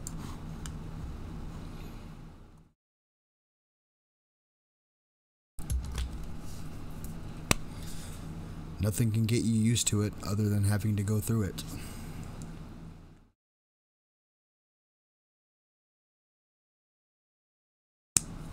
But bright side, if you want some Burt's Bees, I'll give you some when you're sleeping tonight.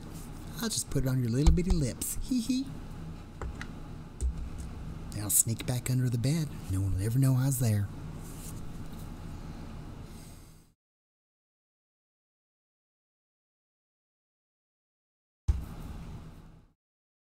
Ow.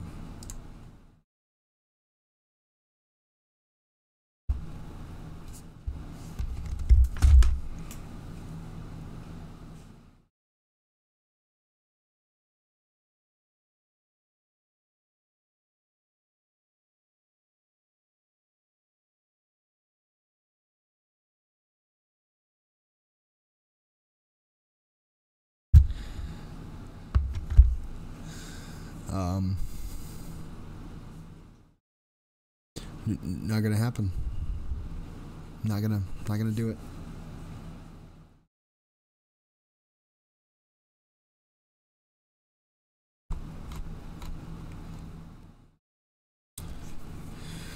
Well, I feel safe now, knowing that I have a person that goes up from my bed to put on chapstick on me and goes back under. But never open your eyes when I'm there, 'cause I might have to cut you. Hee hee, but you won't. Don't worry about it.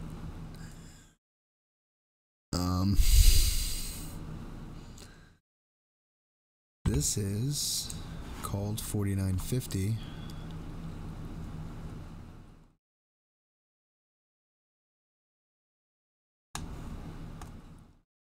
Yeah, so this is 4950. I don't know how many more of these I'm going to be doing, but I'm having fun. Did my mama say she left or something? I don't know. She's sneaky like a mom ninja, a ninja, if you will.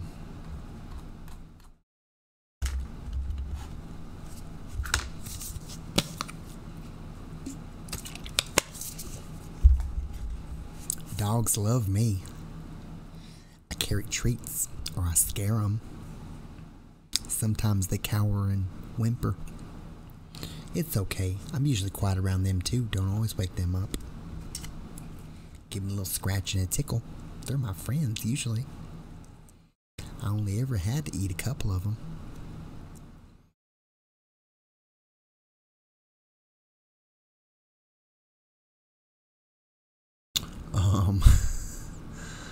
Yeah, they're gonna make me write a creepy pasta about that guy. I don't gram, just the beans. Oh, fart doctor, you're ridiculous, bud.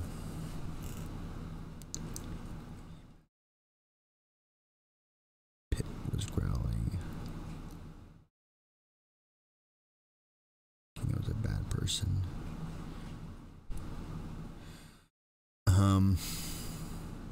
Oh, it's probably because I visited and I just scared her. It's okay.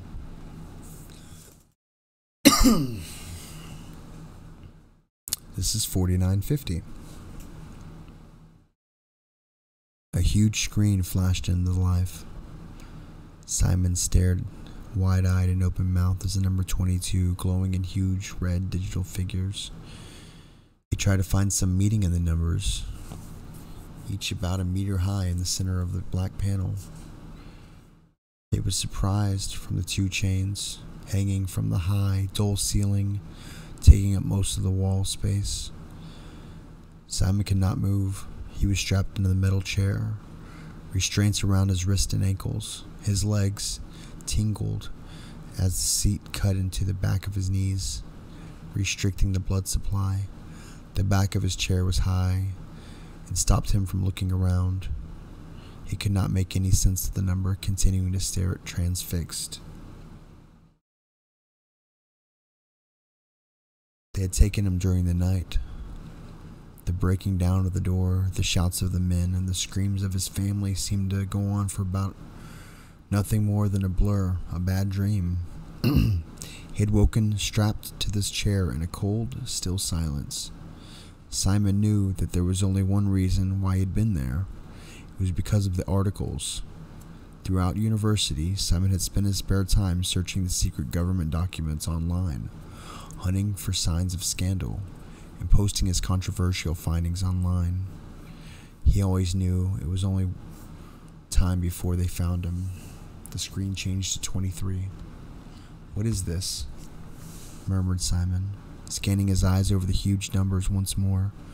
He had originally thought that they had been counting to something, but no. Simon pondered again. "I haven't been here for 23 hours, have I?" He doubted that. Soon the number became 24, then 25, 26. "What's going on?" yelled Simon, in frustration as fear continued to tell him. Left him trembling in the chair. Behind him, something cracked. The temperature is now 26 degrees Celsius, as the voice of an old man through a speaker. Simon watched in horror as the figure of the man became 27. "You going to burn me alive?" Simon realized. "They're going to keep raising the temperature until I die," he panicked, trying to break out of his restraints. His struggling triggers numbers to rise more rapidly, increasing steadily at intervals of less than 20 seconds. When I hit 38, Simon stopped, giving up, panting heavily as beads of sweat trickled from his forehead to his chin into his shirt. His breathing was labored as he shouted for help, questioning the anonymous voice that had spoke to him. There was nothing. The figure counted to rise to 45 as Simon watched, still weakly trying to pull against the tight binds which dug into his flesh. "Help me, please," he begged. His shirt damp with sweat and his short dark fringe plastered to his skin. He kicked and struggled, grunting and straining to close his eyes to black out the numbers. "Prisoner," said the voice. Simon froze as he opened his eyes slowly. A giant red 49 filled his vision. "You are only sweating because you're struggling. The room is not 49 degrees. Simon calmed. His fear subsided a little. The voice was right. But he was still sweating. As he was still sweating, the sweat began to dry and cool on him. Jesus. He almost breathed a sigh of relief. "It is the room in front of you, in which is 49 degrees. There was a mechanical whirring from above. The number appeared 50, and the screen began to rise slowly. Hoisted by chains, 51, 52, 53, 54. The figures were rising faster than before, almost a blur. That is the room where your wife and children sits in chairs like you." As the screen rose higher, it began to reveal a huge pane of glass.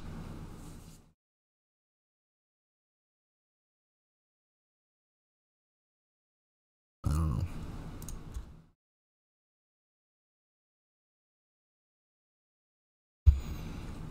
So yeah.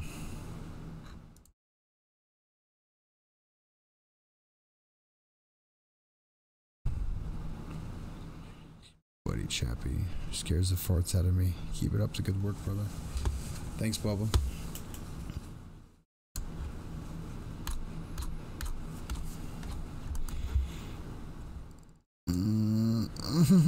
Pop.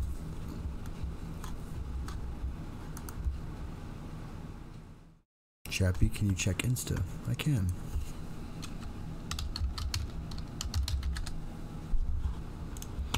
If I can remember my login. Let me check my phone Instagram. It might be easier.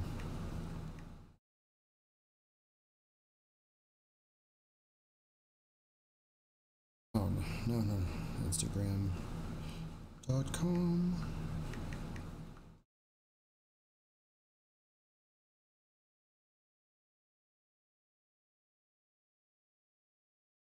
go. Check here, buddy. Give me a second. Do I have a message or something?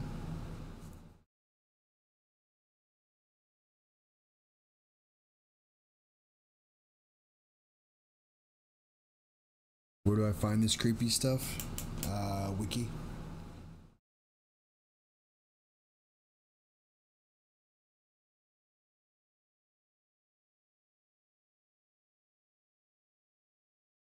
I'm on the Insta bubble.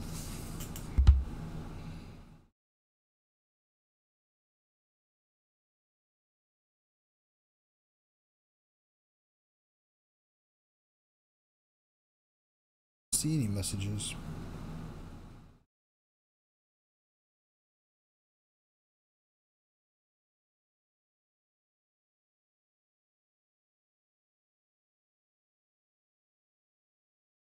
Sorry, Bubba. I don't know.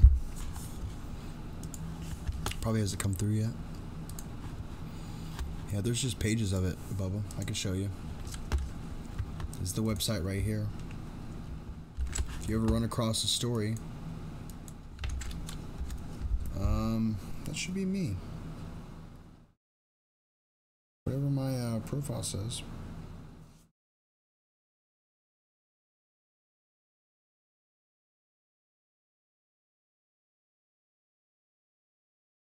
Yep, under the _only_ Chappie.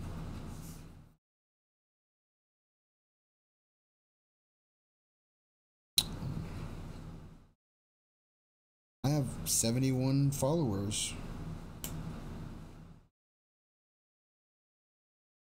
Oh jeez, this will take all day to freaking follow him.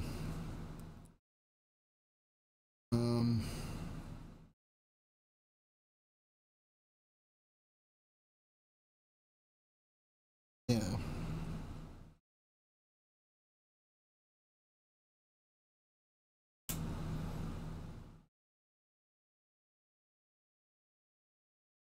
David, you're funny, bud. It wasn't updating. I don't know. Oh, that's not it.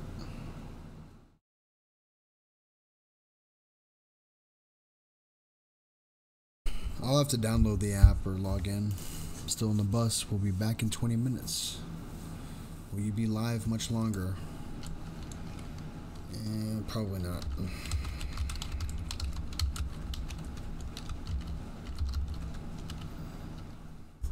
I'm getting sleepies.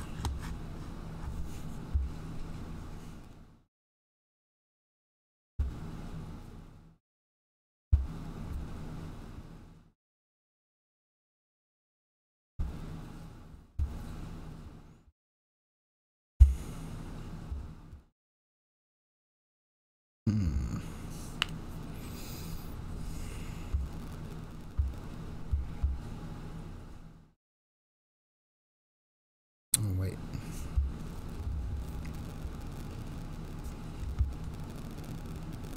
After Dad sings. Hey, side effect. What's happening, Bubba?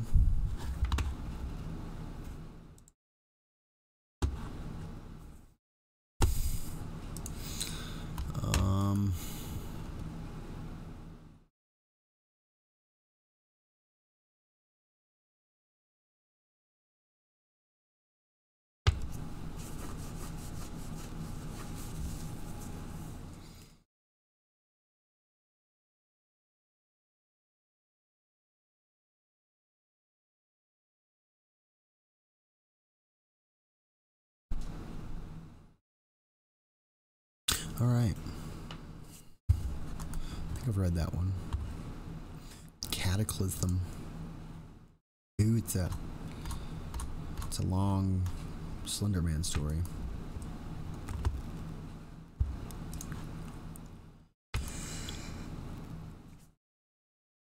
I'd have to end it here. I'm really sleepy.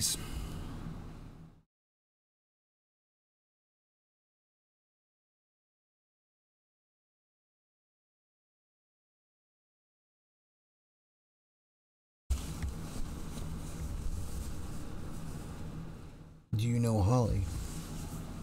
Not personally, but yeah. It's 8 p.m. where I'm at. Yeah, it's almost 10 here. Sorry, Bubba.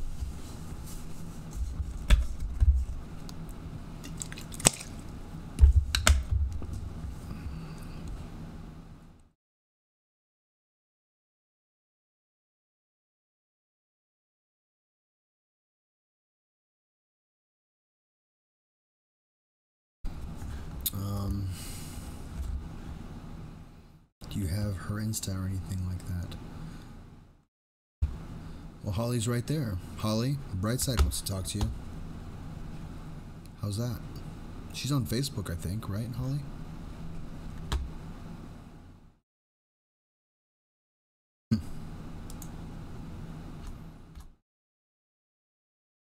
Maybe we can get Holly to rock your world, bud.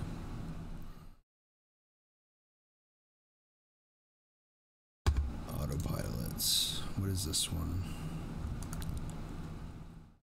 Let's try that again.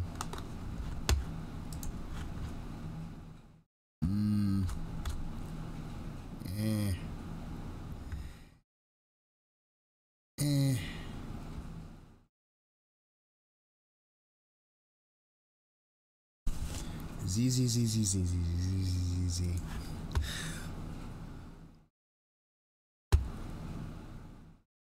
At the end of the line, what is this one?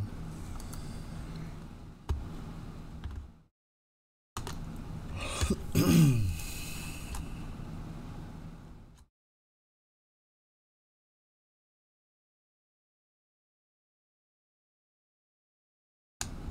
don't ever want to look at that picture again.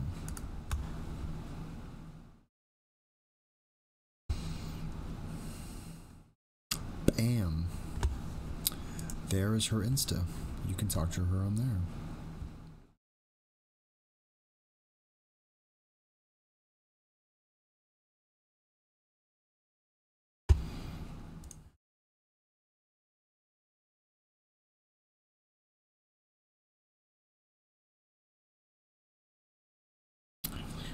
In a theory, it's pretty good when it gives me evidence the most mentions. So, what is this one?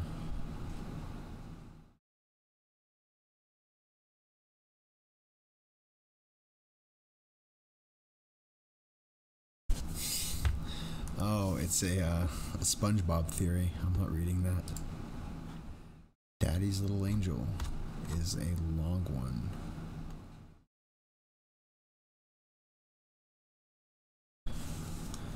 But people liked it. Let's read Daddy's Little Angel for the last story. How's that sound? I wonder if I've read this one.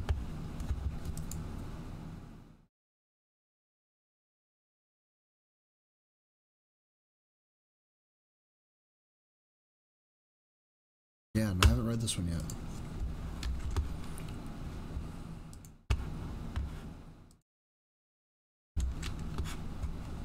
It's this story right here.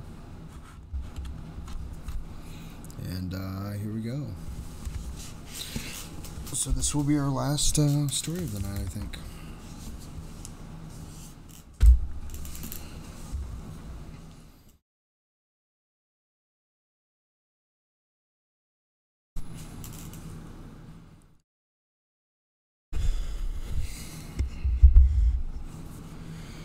She has her mother's bright, beautiful eyes.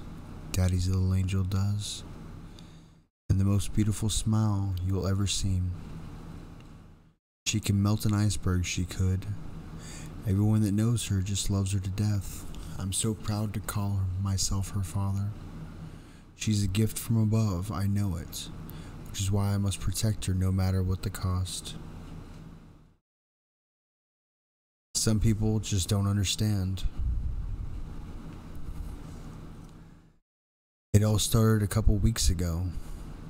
Some nasty little girl was teasing Katie, my little angel. They just wouldn't leave her alone. She was saying nasty things, saying how poor she was and saying that she was dirty and such. She just had a filthy mouth. Little girls shouldn't be so nasty. Well, she followed Katie home that day, throwing dirt at her and telling her to take a bath with it.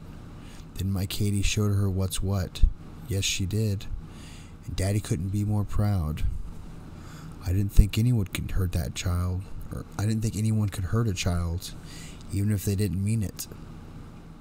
Don't get me wrong, but Katie never did anything to anyone. I love her to death. You gotta understand. I was only being a loving father when I hid the body. You see, we live in a very rural area, and the nasty little mouth girl clearly had no business following my Katie in the first place. But I know no one would understand. I just can't let anything happen to my little angel. Of course, that's when my wife came home and saw our little girl with a few bruises. Can you believe she actually glared at me? As if I'd even so much as think of hurting my little angel. Of course I was upset. But the sweetheart that she is, Katie set her on her tracks, sure enough. She told her how the filthy little girl harassed her and wouldn't leave her be. And I tell you, that lit my face right up. She was so angry. Had to restrain her. She was going to call the parents and then and there. It was 9 in the evening. Well, I finally talked her down, even though she was furious with me that I didn't handle it sooner. Of course, by then, because she didn't trust me to settle in no matter what I told her. I said I'd do it the first thing after work the next day, but no. She insisted she call them herself the next day. Even Katie pleaded with her not to call her parents. She said that she'd be embarrassed at school if everyone found out. She'd run home and told her mommy. Of course, we both knew we couldn't explain what the filthy little girl had gone missing after their little scuffle. Now could we? I have to read that one again. Of course, we both knew we couldn't explain that the filthy little girl had gone missing after the little scuffle. Now could we? I mean, she's my wife and I love her, but she just wouldn't understand. But she's just sent Katie straight up to bed and wouldn't hear another word on me of the matter, no matter her mind was made up.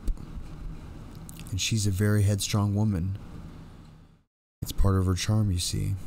So there's no arguing with her once she's made up her mind on the matter. Well, after that, I went back to the little angel and read her a bedtime story. She begged me not to let Mommy call the filthy girl's parents, but I told her how persistent Mommy is, and that she wouldn't listen to me. Of course, that didn't sit well with Katie at all. She knew that Mommy wouldn't understand, and neither would her schoolmates. Mommy, no, especially not her. I told Katie that I would think of something, and I promised that I wouldn't let anything happen to her. But Daddy's little angel was clever. Daddy's little angel already had her mind made up. I should have understood. The next day I come home to see my wife laying at the bottom of the stairs in a crumpled, bloody heap. There was so much blood. It had been so long since such dried. And it had long since dried in the carpet when I got home. She had never made it to work that morning. The official story was she had taken a nasty fall from the stairs and cracked her head open like an egg on her tumble. But as I look into Katie's eyes, so empty, so emotionless, no. Daddy's little angel didn't hurt anyone. They didn't try to hurt her first. She's special. Anyhow, there was a funeral and the whole family showed up. Katie couldn't have been more bored. She just sat there staring into the nothingness of the eulogy was given. When it came time to view the corpse, she barely gave it a glance. I like to think she's coping with the loss in her own way. Daddy's little angel loved her Mommy more than anything. It was just before her burial the next day that the investigator showed up at our door. It was Katie that answered. As I was rushing to get ready, I rushed to the door as the man was questioning my little girl, gently scooted Katie out of the way and stepped into the door. May I help you? I asked, trying to sound polite. I need to ask you some questions about the circumstances of your wife's death. The investigator said. Who are you? I think of some of my frustration was coming through, but it might have been my self-consciousness. "I'm sorry," he said with a laugh. "Detective Kimball, local PD. I just got the results back from the autopsy, and the blunt trauma your wife suffered and the bloodstains found on the carpet don't exactly match up. I was wondering if you can give me a little more insight." "Well, I'd love to, Detective. But as I told the responding officers, I only found the body when I came home from work. I wasn't here to see it happen." The detective tried to speak again, I think, but I cut him off.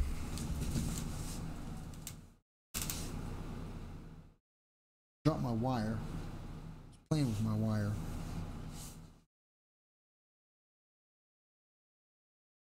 My wire is like my Burt's Bees. I'm gonna go crazy if I don't have my...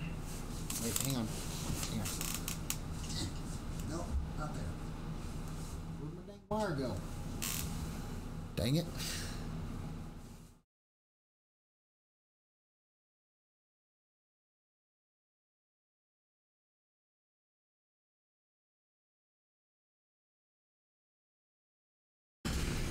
This bothers me, obviously.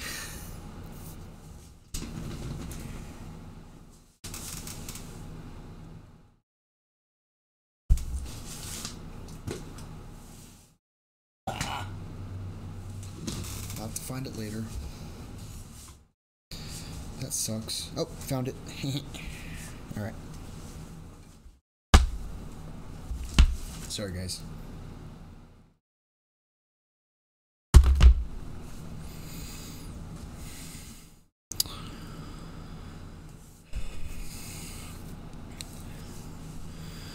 The bloodstains found on the carpet don't exactly match up. I was wondering if I can give you a little more insight. I'd love to, Detective, but I told the responding officers I only found the body when I came home from work.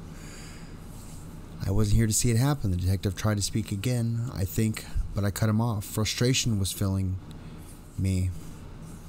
"If you'll excuse me, we have a burial to attend." I grabbed Katie's hand and walked out the door, locking it behind me. I glanced back to see the detective was watching me as I drove away. Katie was silent the entire trip, there and back. As soon as we got home, she retreated to her room. The poor baby has it rough, so rough. All this death surrounding her. I shampooed the carpet the best I could to get the stains out, fixed up dinner for us. We ate in silence, and it filled me with pain to see her suffering. I'll never forget. Just because she got up to take her plate to the sink, she looked at me and smiled so softly. Oh, my little angel was the sweetest smile you ever did see. A couple of days passed, and I thought things were getting back to normal. Well, as normal as they could be without my beautiful wife to come home to when it happened. You see, I rush home each day to meet Katie as she's coming back from school. But yesterday, I was lost in thought. It took my time getting home, you see. The day before, my wife's sister suggested she should come over and take Katie's cousin to visit. And I couldn't refuse, so I had to get in the mindset. I had to show her we were coping. The house was quiet when I got there, but that wasn't so unusual, as Daddy's little angel tends to keep to herself. Spend most of her time playing in her room with her dollhouse. She's always so clean and always so quiet. I couldn't have asked for a better little girl. I walked to check Katie's room, and it was empty. Then I proceeded to check the rest of the house and found her nowhere. So I came to the door leading to the cellar. Odd, it was cracked. I pushed it open and started downstairs. I could see the light spilling across the floor at the bottom of the stairs, illuminating a small puddle of blood just at the footstep. Just a foot from the bottom step. "Just hand me the gun," a soft voice said. "You'll get out of here. I'll get you out of here. Take you somewhere safe." I rushed down the stairs and found Katie standing a mere 2 feet from Detective Kimball. who sat bound with rope and bleeding from her head. I approached my daughter and eased the gun from her hands as the detectives seemed to eye me with a dreadful gaze.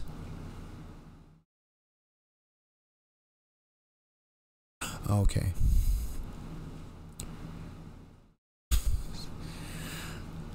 I took the gun in my hands, and I was surprised at how natural it felt, though I'd never held a gun in my life. The exhilaration filled me with. I lifted the gun and watched the detective's face contort in horror. I'm sorry, guys. Almost sickened me. "Why have you come?" I asked, as I aimed the gun at his head. "Your wife's death was not an accident," he replied. "I was at work when it happened, and Katie was at school. It's been deemed an accident. Why did you hope to find here?" "The coroner stated that she died in the early morning, around the same time you left for work. I loved my wife." Unconsciously, I began to pull the hammer back. "If you kill me, the police will know where to look," Kimball pleaded. "There's no way out of this. Do the right thing. Do it for your little girl. If only you understood." I put the bullet in his head. It's all I could do, of course. I knew he was right. I knew the cops would come soon, looking for him. I turned to my little girl staring at Kimball vacantly. I told her to run and get a tarp from the corner. She did. Daddy's little angel is so good. She even helped me wrap the body. And I carved. My sister-in-law showed up that night with her husband and kid, as she said she would. The dinner was ready by 8:30. I really think they loved it, my new recipe. I think they'll come back for more. Hey, Stacy. See you, Wanna. What's up, buddy? Sorry. What the crap is this? Former Nazi removes swastika tattoos after unlikely friendship. I don't care. No, I don't want that. I want my channel. 6 people.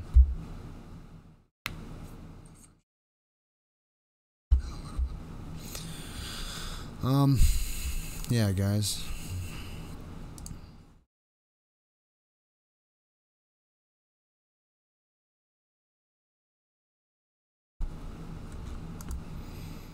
Yeah. So y'all know me. I'll just keep reading and just keep hanging out. But I do got to get me some sleepy sleeps.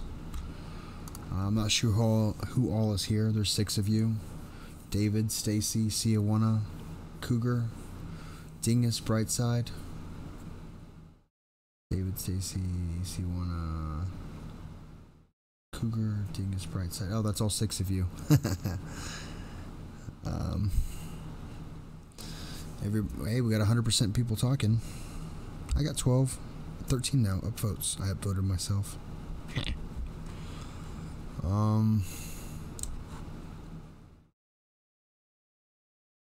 Yeah. So I'm gonna get me some sleeps, and I will do the stream again tomorrow. I might be a little bit late tomorrow. I'm gonna do dinner with the family. So, spread the word if people ask. Yeah. I'm gonna be a little bit late tomorrow, guys. Maybe an hour late. I don't know. Nothing's set in stone yet, but you know, I gotta hang out with the family. I will try. It should be a very wonderful dinner.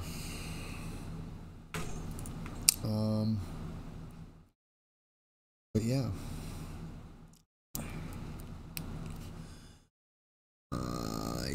So, anyways, I'm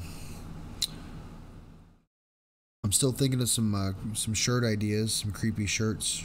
We will see. I will have to get back to y'all about that, so we can start doing some merchandise. I think that'd be kind of fun. I'll have to give some stuff away. Hey, thanks for streaming, Cougar, with the... Oh, you're too funny.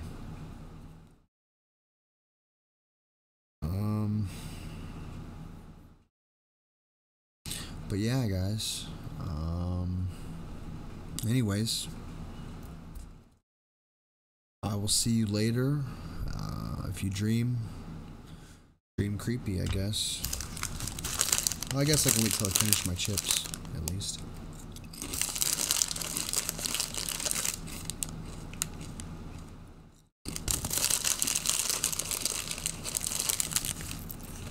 There's only a few left.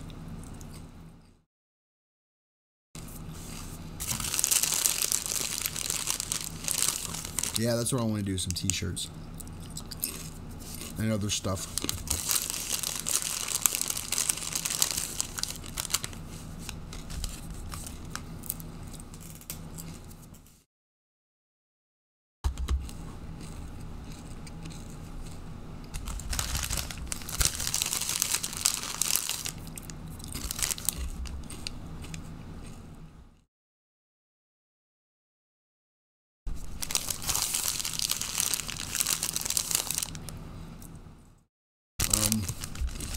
But yeah, all sorts of stuff.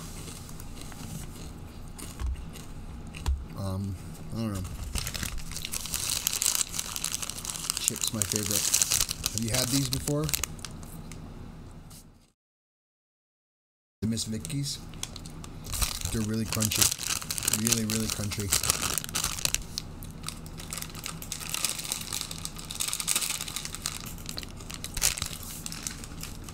Nom nom nom. What's happening?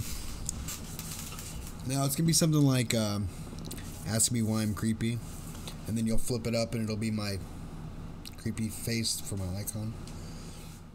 I think that'll be fun. Or something creepy like that.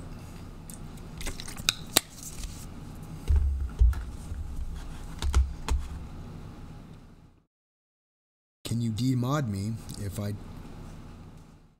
if it didn't already? What, Ashley? I'm so lost. Can you demod me if it didn't already? I'm a little bit lost.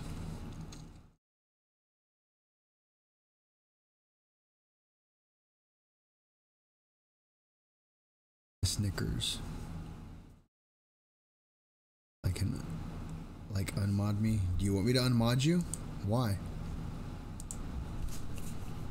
There you go. You're unmodded. Say something. Why would you want to be unmodded?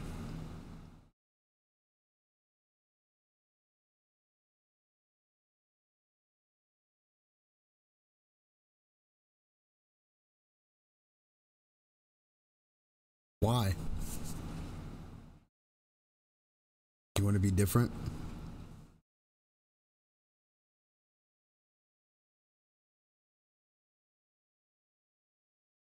Nobody can pick on Lauren.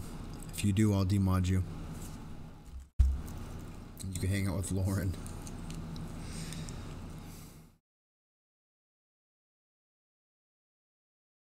She wants to stand out? Yeah, I guess. Like in the school and everybody's got Dolce & Gabbana, the kid with Converse wins. I don't know if it quite works out like that, but, you know, something.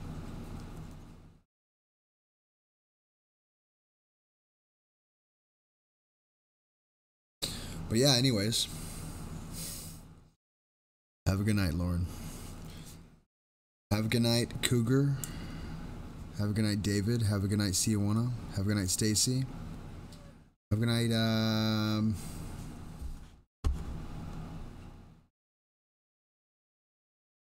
Brightside. Whoever else is here. Yeah, what's up, Lauren? Something strange.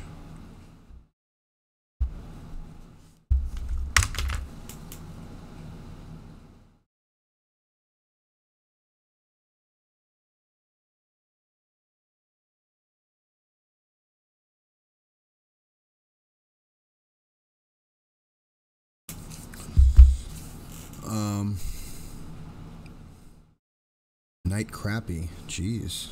I didn't think it was crappy. Yeah. puts the Burt's Bees on its lips for the last time tonight.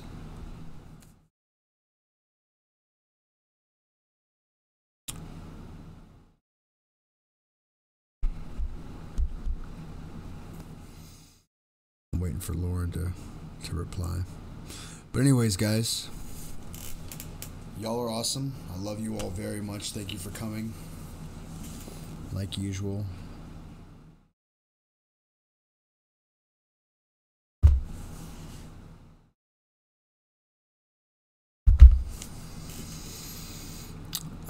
Y'all can find me on the social medias. I may not answer all of them all the time, but I try to. I'm the worst at Facebook.